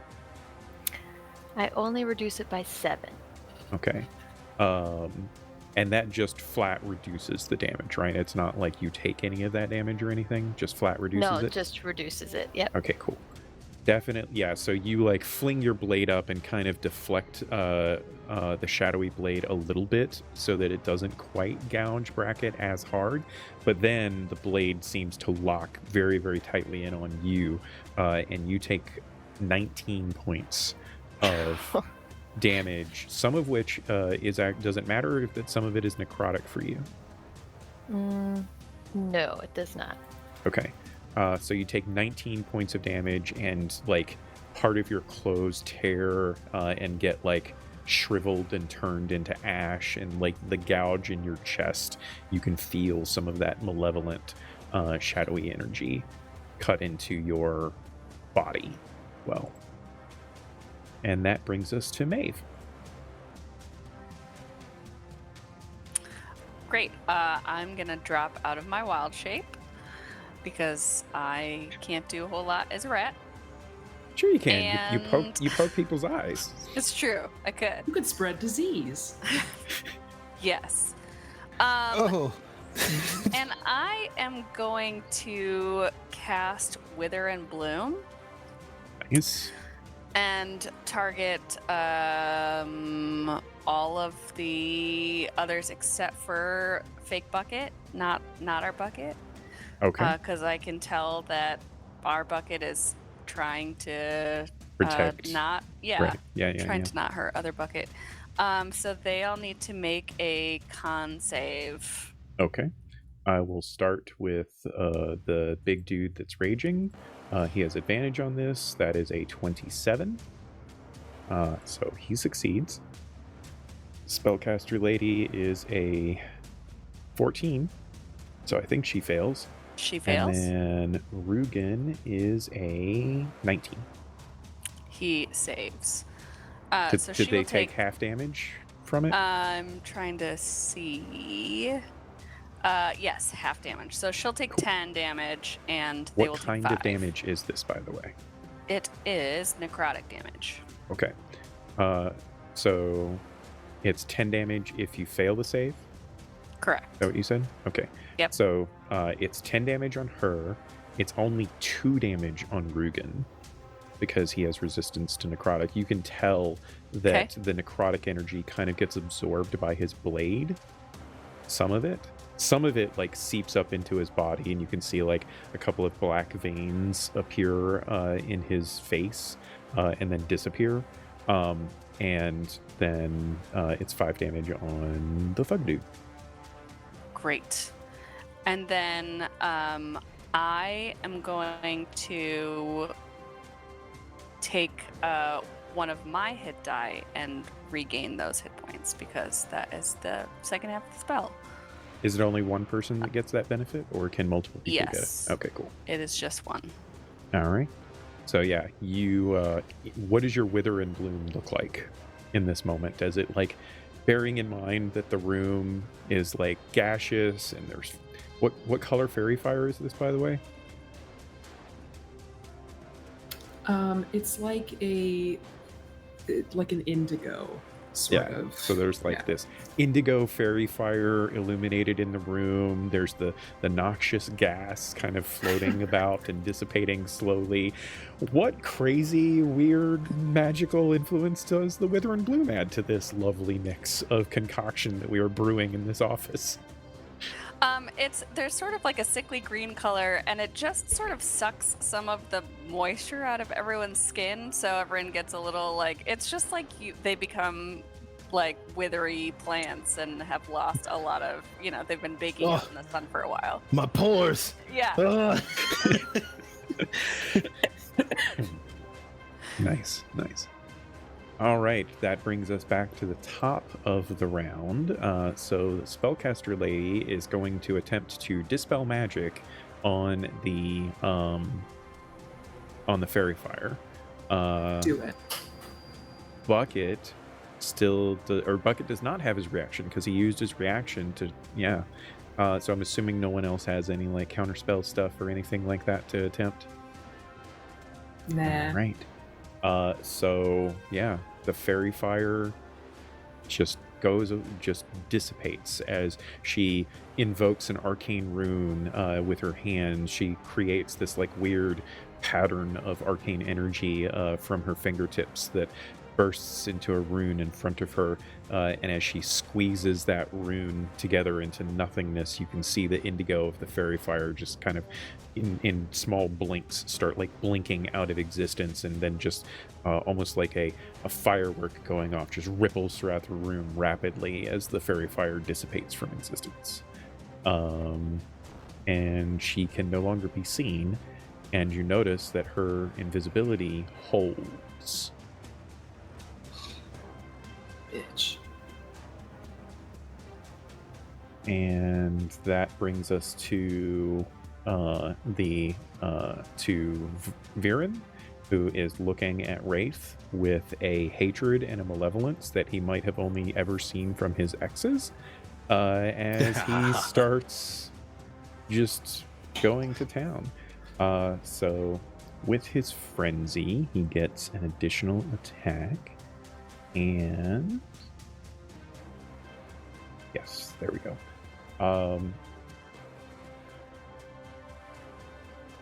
Right. So as he does this first attack, you can see as he like clenches his fist, his claws at the ends of his fingertips, and he doesn't use them to like swipe at Wraith. He clenches his fists together and digs his claws into his own flesh. And as he does so, you see this burst of blood and malevolence and darkness kind of ripple into his hand, empowering his attack as it comes towards you, Wraith. You got some blood maledict stuff going on? A little bit. So the first attack is a 21 to hit. If it meets, it beats. No, it hits. Second attack is a 19 to hit. Both hit. And the third attack is a dirty 20. Third. All three hit. Let's do this. Yes. So do you have any like damage resistances or anything that I should be aware of, or can I just lump all of his damage together? I got a shield. Okay. No, I don't have damage resistances. All just right. a regular old boy out here. So first attack is 10, second attack is 12, third attack is 14. Just to keep things nice and rhythmic. As you take 36 points of damage as he just pummels you viciously. The impacts of his blows are a combination of bludgeoning and force and necrotic, as every blow connects and lands on Wraith, just slamming into his form. Bear in mind, this guy, like, Wraith is like, what do we say, 6'1" or something? How tall is Wraith? Yeah, he's about 6'1". Yeah, this guy's like 6'6", and is just powerhouse, especially with this whole raging frenzy thing that he has going on.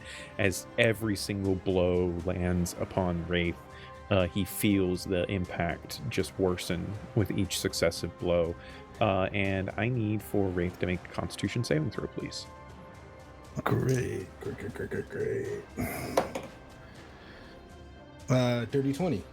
Okay. 15 on the die plus 5. You feel yourself as the third blow lands, and it lands directly into your sternum. And you can feel like your air just starting to completely escape your lungs, like your vision starts to close in, and you fight off this urge to just black out. You shake your head and open your eyes wide.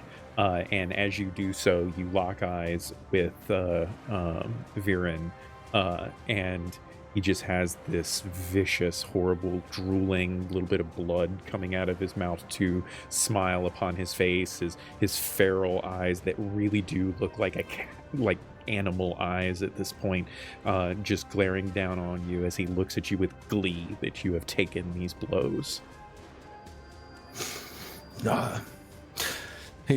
I'm very hurt. And Wraith looks at Viren and just goes, I'm gonna kill you. That's it. You fucker. He doesn't have words at this point. Like he just like growls and like at you. Sai, you are up. With a bit of a growl of frustration upon losing the fairy fire and sight of this mage, Sai is going to turn their attention to this man creature that is kind of beating the shit out of my friend, no offense. No, he is. And I would like to cast a spell that sort of leaves my hands in just a straight blast, but it sort of envelops what's his name? Viren? Is that? Mm-hmm. That's his Yucky name. Boy? Okay. It envelops him and sort of like raises to the sky, and I will cast Moonbeam. So Here's the thing. Moonbeam's Yes. a 10-foot or 5-foot radius spell, so it's basically a Right. 10 by 10, right? Mhm. There's no way that you could angle it without also hitting either Wraith or Bracket. fucking bracket. Okay. Then balls. Like I said, this is a fairly confined space that you guys are Yeah. fighting in. It's big, but it's still somewhat confined, so you have to be careful on some of your AoE type things. Okay. So just a question for my own, would he be considered a shape changer? Yes, technically he is. Okay, well, fuck that then. We'll come back to this. Everyone move away. No, okay, so what I'm going to do then is I don't like this guy. I'm just going to blast off a guiding bolt at 2nd level at Viren. Do it. And I don't have advantage anymore. No, you don't. And that sucks, because that's a 9. 9, unfortunately. Oh, actually, you do have advantage on him, as he attacked recklessly on his turn. So how about an 18? 18 hits. Nice. Wreck this fool. I apologize for leaving. Now that I realize that I didn't actually say that when I was doing his rolls. When I was saying, "Oh yeah," now he does that. Because he was rolling with advantage on those attacks, which is why he hit with all 3 of them probably. Yeah. Mm-hmm. So he was attacking recklessly. I rolled like shit, so that's 11 points of radiant damage. But next attack against him will have advantage. So, just consider that. All right. He does look pretty fucked up at this point, you guys. Not gonna lie. Like, he's got lots of blood coming out. You can't tell if his bloodshot eyes are because he's of like internal bleeding or just this weird frenzy thing that he's got going on. He's pretty messed up. Is there the smoke hasn't dissipated at all, right? That's like several minutes. It's a minute, yeah, or 4 minutes in this case, yeah. Okay, yeah. Okay, well then I'll stay where I am. Yeah. Okay. So you blast this guy up. Wraith. We're going in. I think the both of us are screaming at each other now, Wraith and Viren. It's just very loud and very aggressive. And ironically enough, how many hit points do you have left? That's between me and just 14. Just tell me, dude. You have 14? 14. Yeah, you two. 14. You two very much look like you're in almost the exact same state of brutally beaten up. Oh, and if you look at Bucket, I'm looking.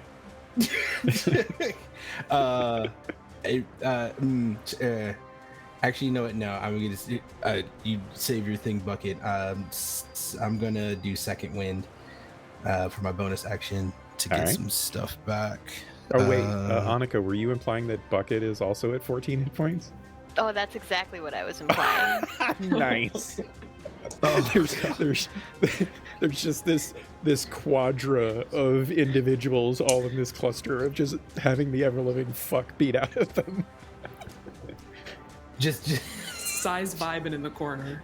Yeah. Sai and Maeve are off in the corner being like, Sorry, guys. Get 10 points back, and there's no bonus. And then with that, I'm just going to. My first attack is going to be against him with my scimitar, just digging right into his belly, and I get advantage because of what just happened. Thank God. That is +6. Beautiful. That's a 17 to hit. No, that is not correct. What is it? It's a 19 to hit. That still hits. Beautiful. And that first one, boom. Oh, that's beautiful. 8, 9. So he takes 10 points of damage. I got lucky. It's one. I got max damage on that D6. Okay. Beautiful. And then still screaming heavily, using that adamantium dagger on my other hand, because now I'm just dual wielding it. You did add your sneak attack damage to that, right? Is it still sneak attack? Anytime you have advantage, as long as you don't. Oh, you did. Because of the You did. Oh, so you get sneak attack, bro. I'm still new here. And technically speaking, Bracket is also sort of an ally, and you would have gotten sneak attack damage anyway. But so that's an additional 6 on top of that. Anyone want to wager how many hit points he had? 14? I will give inspiration to anyone that guesses it correctly. Is it just that? All four of you can guess. Let's see who guesses 13. it. 13. Lucky 13.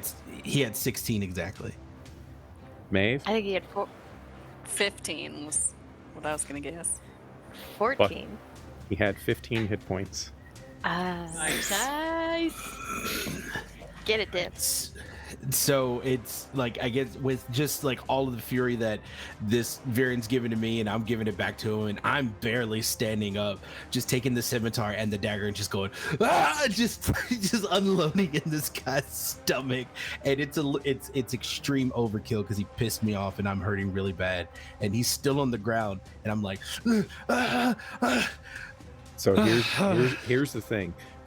You just unload on this guy, and being slightly smaller than him, you move in close so that he can't like try to deflect your blades away, and you just like start stabbing him in the gut. And as you're doing that, and he's like growling and writhing in pain, you feel his body slump down upon you, and he gets one last attack upon you in his death throes. okay, let's do it. That is a 24 to hit. Yep. And 11 points of damage. I'm sorry, no. Plus 3, 14 points of damage. You had used your second wind, so you're not down, right? No, I'm not down, but we're pretty So much yeah, back to as where this we guy started. falls down upon you, you feel his hands just like dig into your neck, and his thumbs just like cut right into your throat, and he begins to like choke you out, and you just keep stabbing and stabbing and stabbing until his grip lessens, and like blood comes out of like one of the holes that his thumb punctured into your neck, as he falls to the ground at your feet. Yeah, Wraith hits a knee heavy, and it's a lot of blood, you guys. I'm struggling. I'm okay. So how You far technically is... still have one attack left. I do. I do. How far is because I can't see the lady spellcaster either. Correct. But you can close in to the other side of bracket and attack Rugen if you like. I am gonna close that distance, getting closer to bracket, and hopefully bucket too, because are they still relatively close? You'll basically have bracket in between you, unless you want to move through the soporific gas and risk a Constitution saving throw to get on the opposite side of bucket.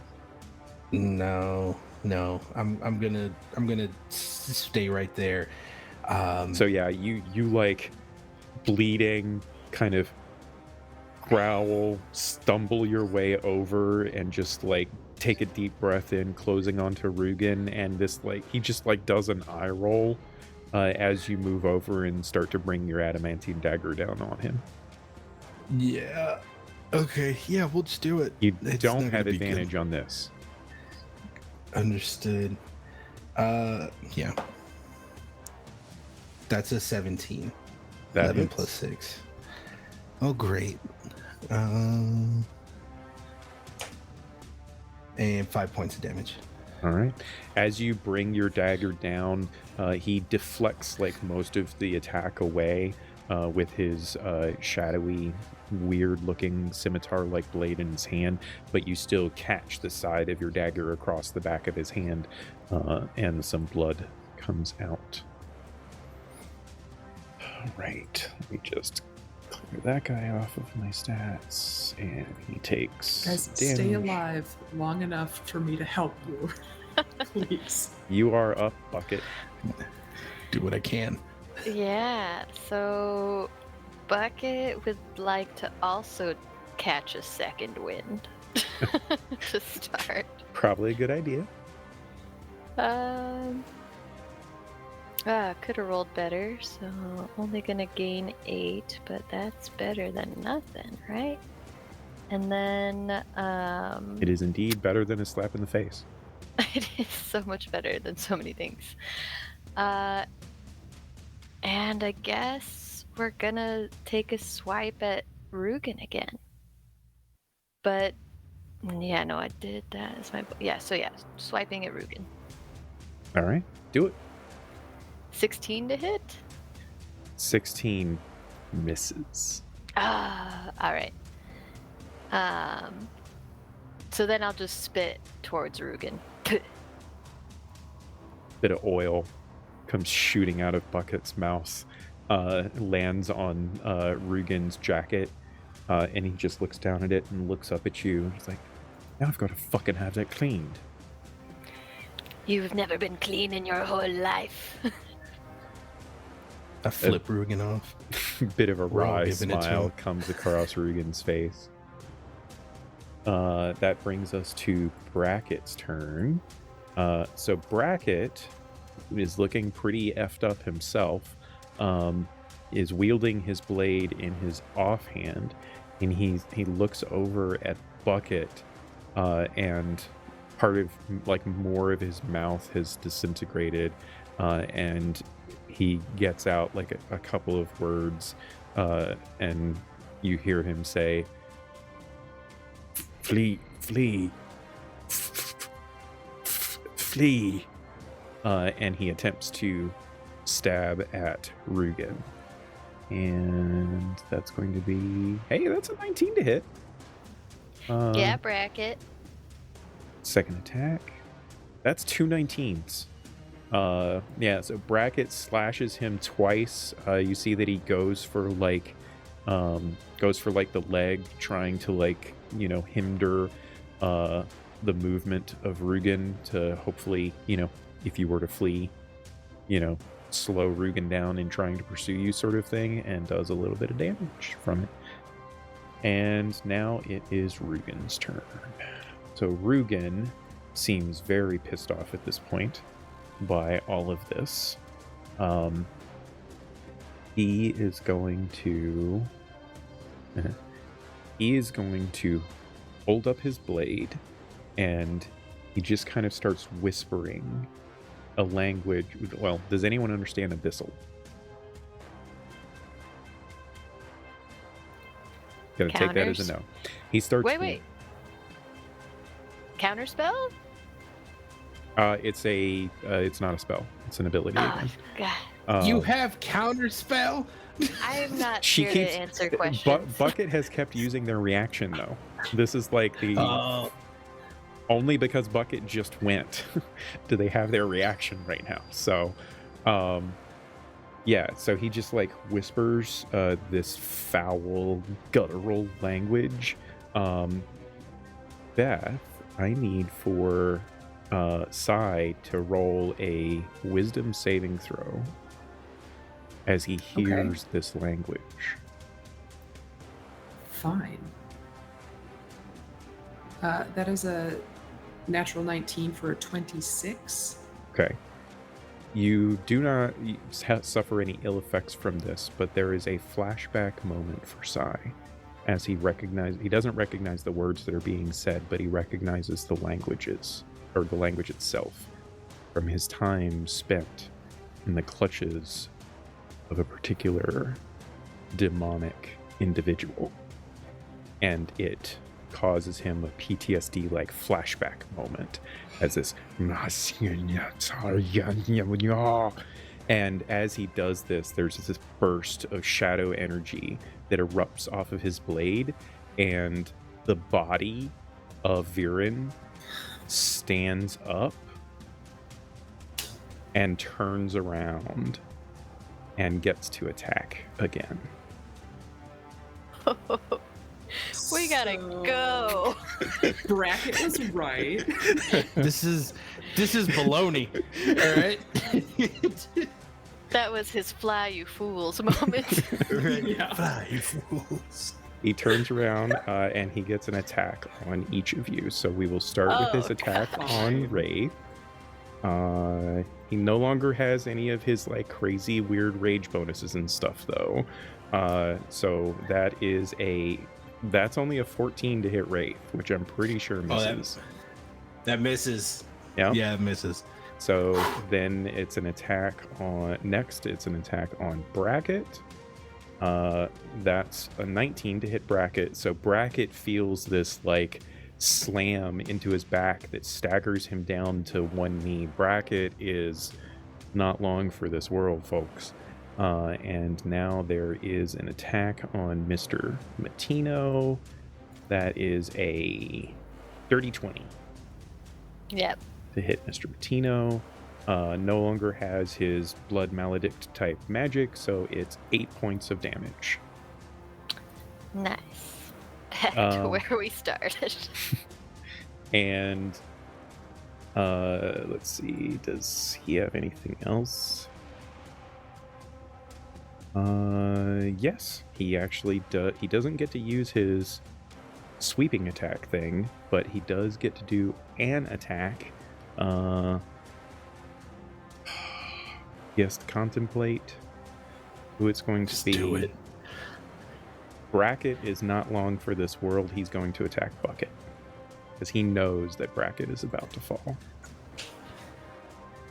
As more of Bracket's body withers away. That's only a 17 to hit, but does that hit Bucket?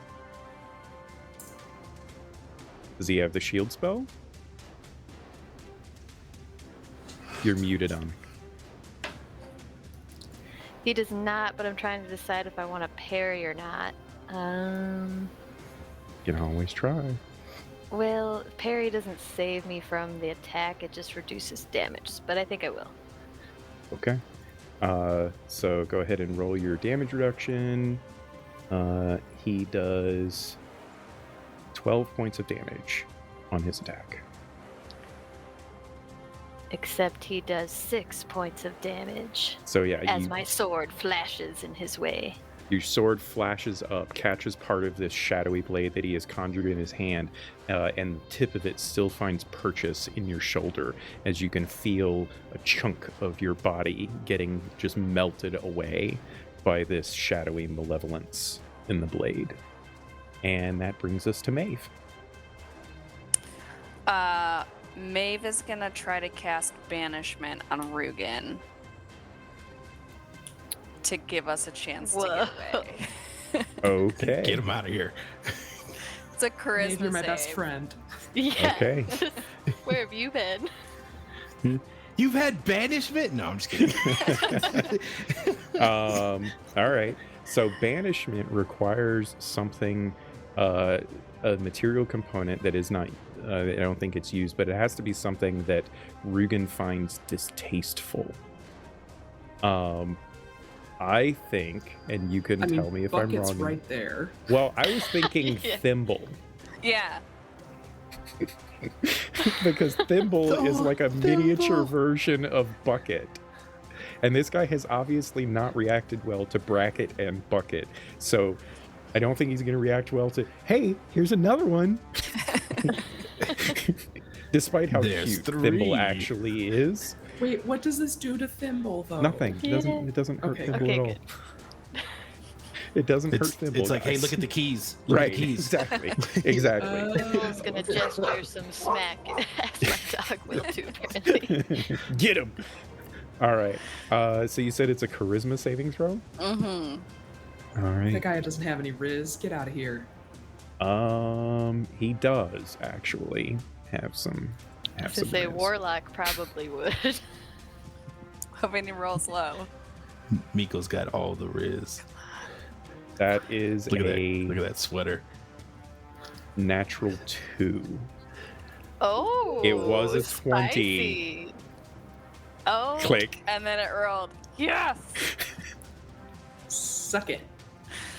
Banished. So, what does the banishment look like?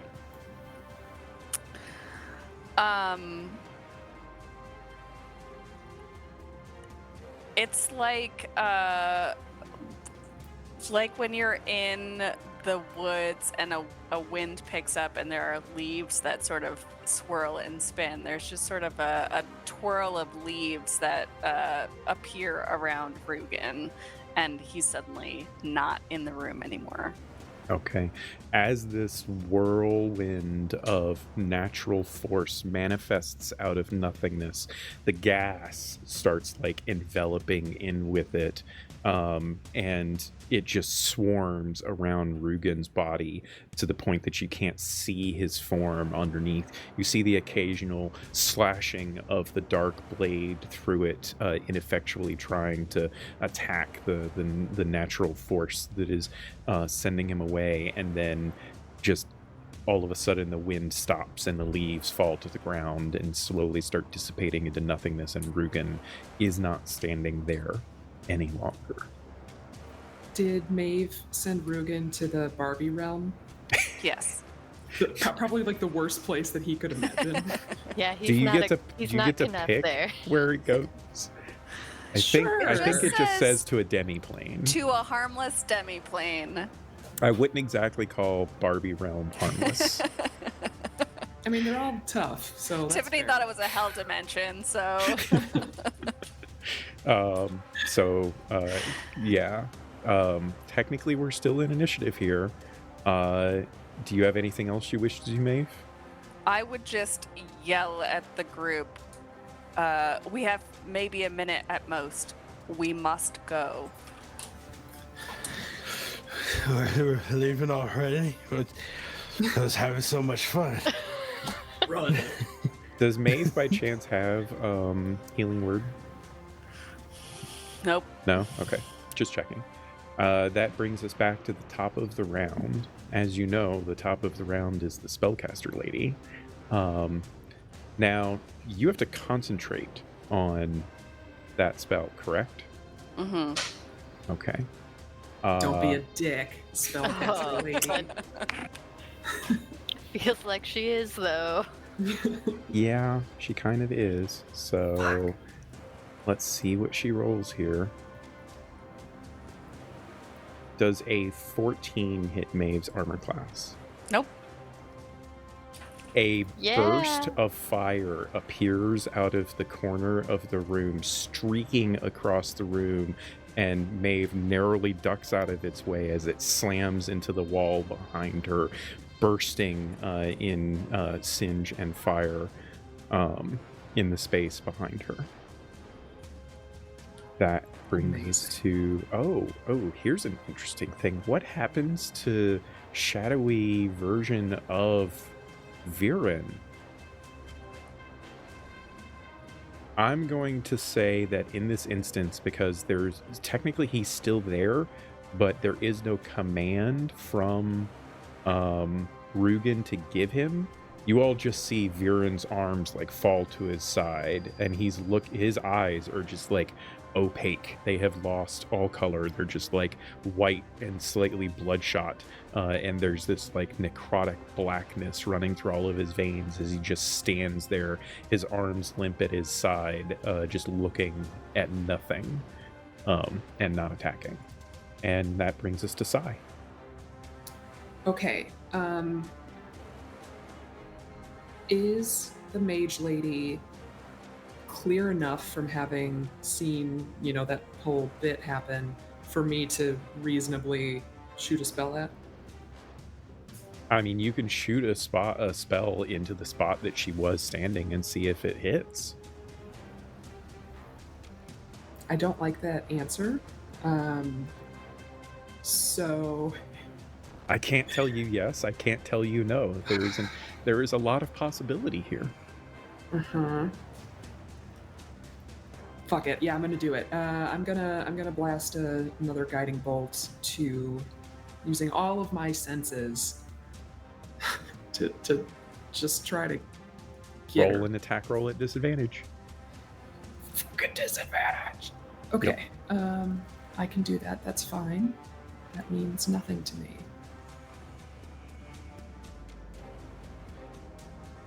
That's not right. That's a 17. Okay. The bolt flies across the room. What level guiding bolt was this? A 3rd level. Okay. Sai channels, you hear this almost bear-like growl kind of manifests in the space around Sai. Didn't come from Sai themselves, but it like manifests, and the guiding bolt seems to take on this form of an ursine head as it flies across the room, and just before it's about to slam into the wall, it bursts into light, and you hear this cry of pain from the still invisible but now illuminated by radiant light mage lady. How much damage did you do? That's 20 points of damage. Oof. Okay. You see a gout of blood land on the floor that she probably spit up. So she's illuminated. If we attack her again, next person has advantage. Which counteracts the disadvantage of the invisibility. Right. Yeah. So straight roll. And then I'll just look to everyone and say run. Can I, like...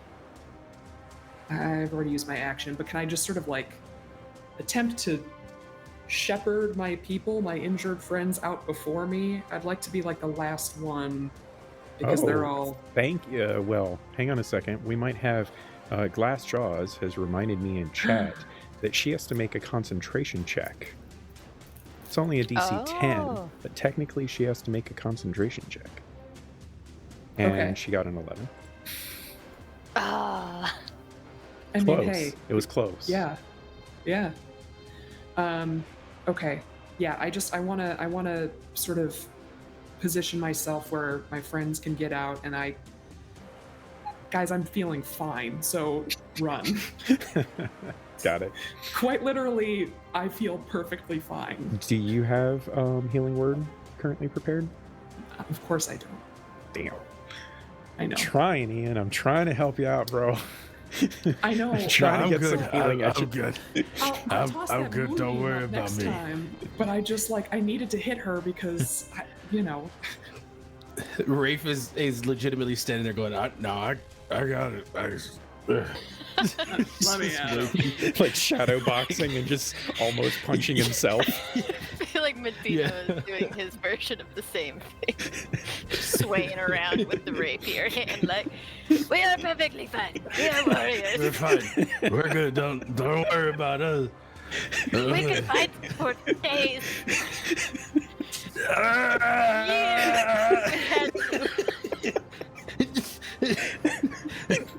This is like the most non-Captain America I can do this all day moment. It's like, sir, you need to sit down. No.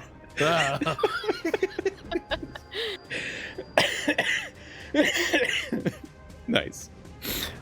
It is Wraith's turn. Oh, great. I love you guys. He's gonna take the hit and he's gonna leave the room. Yeah, there's nothing fancy about it. This guy is like shuffling towards the door. All right.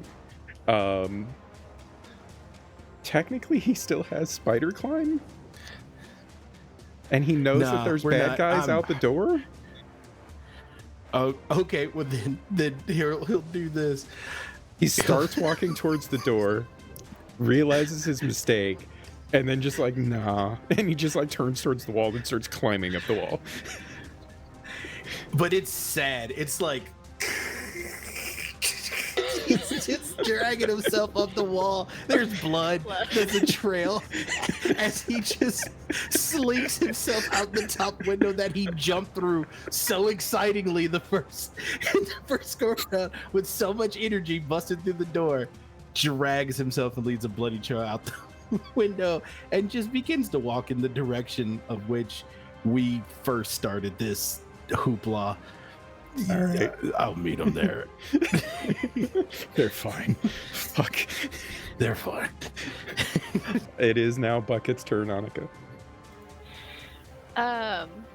So is there any chance that the zombie guy and the invisible girl are far enough away that if I created some kind of barrier, my group could be on one side and they could be on the other? Well, she's sitting in a corner. Right.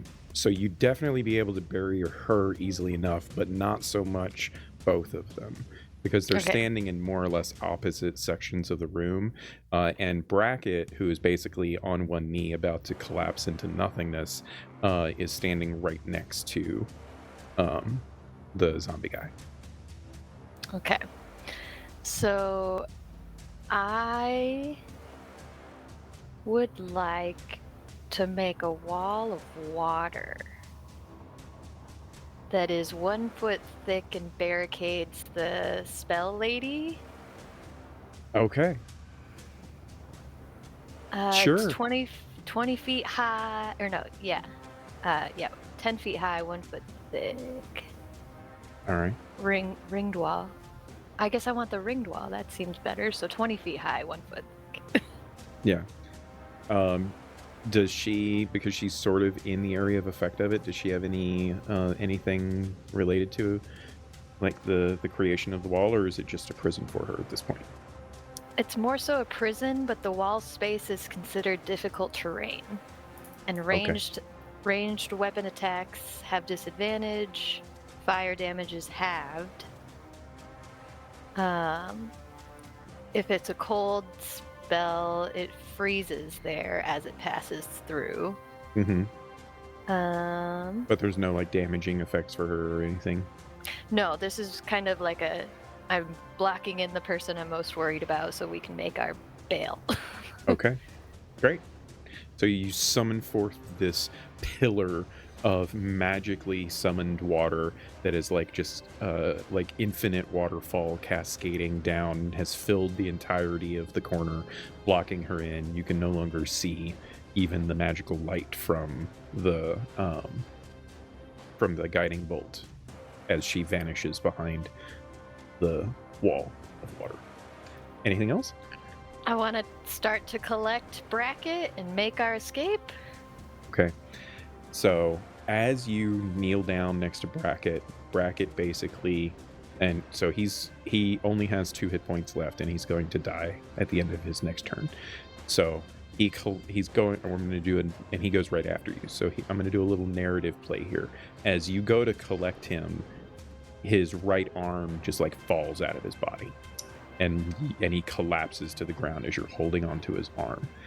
As he lays there, you can see like the malignant energy just like tearing through his body, and you notice a couple of things right away.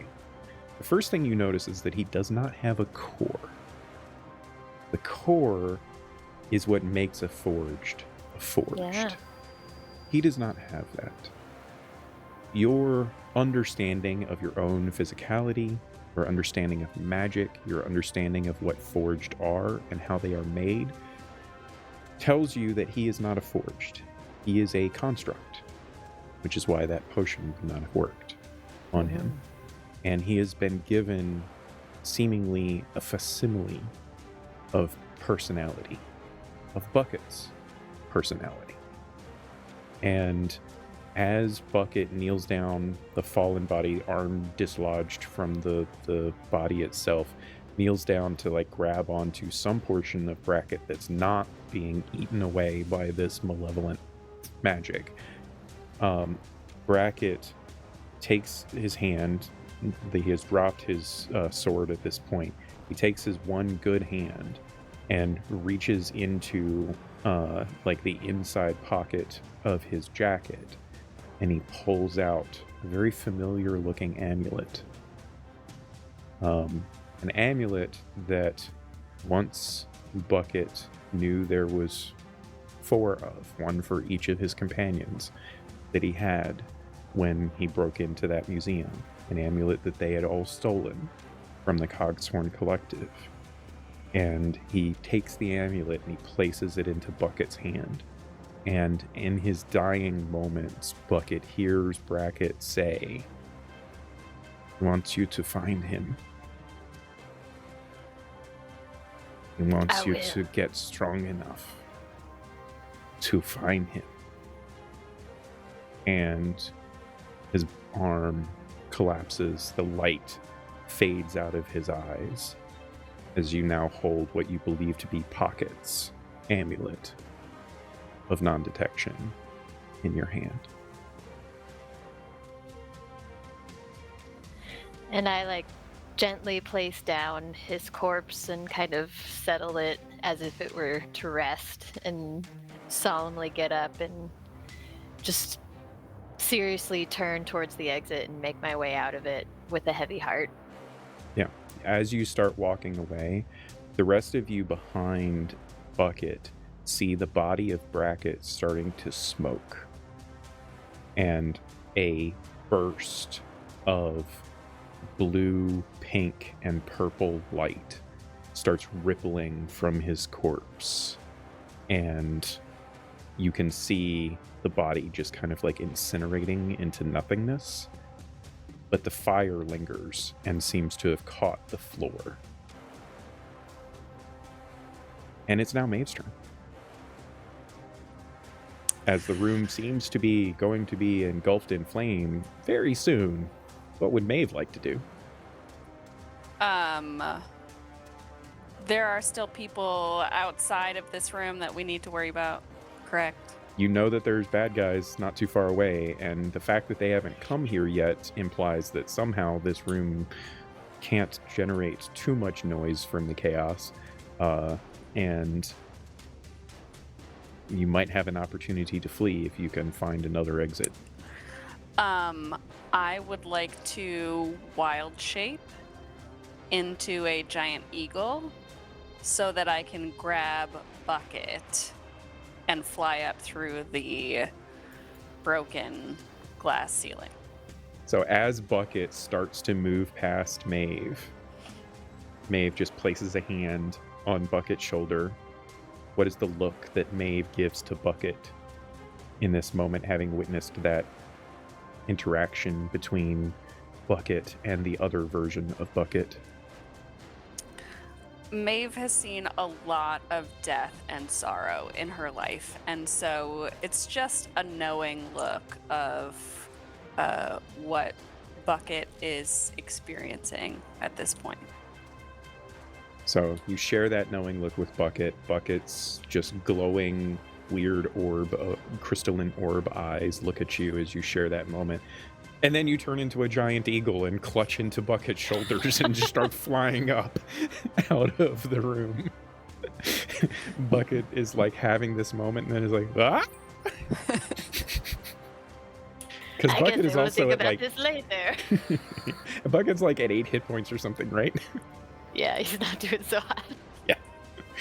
All right. So we will fall out of combat. Beth, do you have some cool way to get out of this room at this point? Yes, I walk on air and I leave through the roof with my friends using steps of night. Oh, okay. Yeah. Sure. It's a flying speed, but it's cooler if she's running. I just think it's neat. Nice. Like Howl's Moving Castle style. Yeah. Yeah. So as we fall out of combat, a minute later, you guys are fleeing. Obviously, the building catches on fire very quickly. You have no idea what happens to the mage that is trapped behind a wall of water. Well, I was going to say, as he gets lifted out, he lifts it because he kind of wants her to burn. Concentration's over at that point. Okay. Steaming like some broccoli. She works for Rugen. Bucket has no sympathy for her. Fair enough. As you guys are fleeing as rapidly as your injured and or winged and or shadowy stepped forms will let you escape this place, there is a fire erupting in the building behind you. A minute after you cast your banishment spell, you feel your concentration snap as the spell ends, and you know that Rugen is once more in this realm. You don't know what state things are in with him, but you all flee the scene of the burning building with having done some harm to the coil, and experienced some strange bizarreness of multiple buckets being in the world for unknown reasons. And that is where we will call it for tonight, ladies and gentlemen. That was amazing. Loved all of that encounter from you guys and for you guys. Thank you so much to everyone for watching tonight. We are going to go around the table and give all of these amazing cast members that I have an opportunity to talk a little bit more about themselves and the game that we just played. I love all of you, and we are going to start with the one, the only, the magnificent Beth Masco. Please, Beth, illuminate everyone to the awesome things that you have going on in this space. Yeah, okay, so I'm Beth. I have been playing Sai, which is, they're so much fun to play. Twilight Clerics, man. 10 out of 10. Highly recommend. It's a pretty awesome class. It's really awesome. And like, there's really good flavor with everything, so I think it's fun narratively too, and you know. But I can be found all over the internet at Beth Masco, and then tomorrow I will be playing in a Lord of the Rings game run by the very one and number illustrious one guy, Bleak Season, that dude, over at Guild Superior. So this will be the second of 5 episodes. So definitely check that out. It's super fun. Great group of players. And then on Friday, it'll be the first in the Lenata Turna game that we'll be playing, and both Miko and Deb will be there playing too, so that'll be fun. And as always, there's plenty more stuff coming up on this channel that I will have my hand in, so definitely looking forward to more of that. But tonight was a lot of fun. I love strategic combat, and that was awesome. It was. I enjoyed it. I hope you guys enjoyed it half as much as I did. Continuing around the table in a clockwise fashion, Maus, bro, Ian, dude, please tell everybody about the awesomeness that you've got going on, fresh off of your Gen Con visit, hopefully surviving the crud. Please, dude, tell us about things. No crud. Lucky. So lucky. Thank the Lord. Yeah, very much so, because a lot of people that I went with and knew, they got a little crud, so shout out to them. But hey, I'm Ian. You can find me on all social medias, and that's every social media at your boy Big, which is YABOIBIG. And of course, I played Wraith, who is probably laying in a corner somewhere, just trying to figure things out. Sobbing. Yes.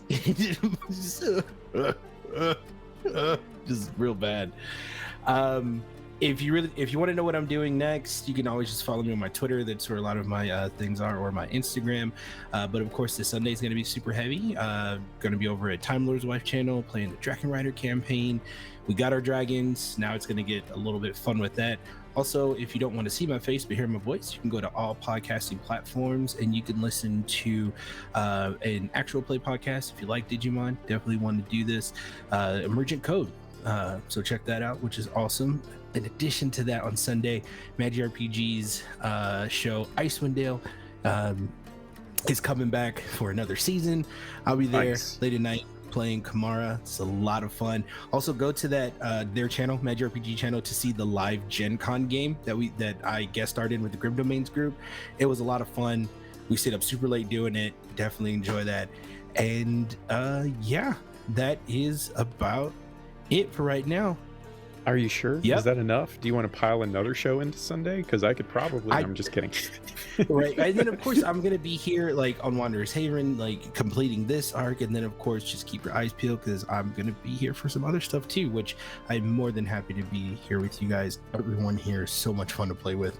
This and Kayla's game are my relaxing games. The other ones, they give me so much stress, but I love it. And so I definitely still vibe out if with this that. game doesn't give you stress, oof. No, well, one, I have to worry about everything killing me when I wake up my eyes. Yeah. I mean, you do live in Texas. Anyway, awesomeness. Love you, dude. Thank you so much.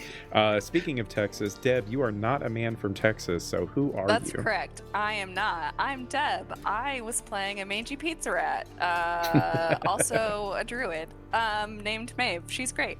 I'm on Instagram at dsweats. If you try Twitter or whatever they're calling it these days, that you'll get a guy from Texas who's not me. But yeah, I am here on Wednesdays. So much fun. And then Beth mentioned the Lanat Eterna game, which is dark vibes that I am really excited for. That's going to be a really good time playing. See, you're Spooky saying Tales. excited now, but you know I'm in that, and I'm playing the darkest of dark clerics that you can Yes. be dark. It's so great. Super may quick not side enjoy note it. on that. I saw the art for your guys' characters. My God, So y'all good. better watch that. Y'all better watch that. It's gonna be really good. I'm very proud Scary. of. I'm very proud of that art. It was some amazing stuff. The inspiration for it from the descriptions that everybody gave me was phenomenal. Speaking of phenomenal, Annika, thank you so much for bringing Bucket to life once again in this glorious game. They are an exceptional character. I love them. Love you. Please tell the world what it is that you've got going on, and maybe drop some hints about something coming in September Yeah. or October. I can No, it's drop- October. October. I can drop hints and Drop some about the hints. future in September and October if you want. Do it. So yeah, my name is Annika, and I am on all socials that you prefer to use as Anine Wonders, and I have been playing the vengeful, mournful Bucket, who is just trying to get revenge for his dad and hopefully win a friend back. But we'll see how that goes next time. In the future, you can catch me with Bleak Season in a different Lord of the Rings arc in September. And then in October, we're going to be doing some Obo Jiva playtests. If you have been keeping an eye out on that Studio Ghibli / Legend of Zelda inspired D&D content. So I'm pretty excited about that. And that's where we're going in the future. Indeed, indeed. Thank you again so much. Hi once again, everyone. I am Miko, otherwise known as the OKSGM.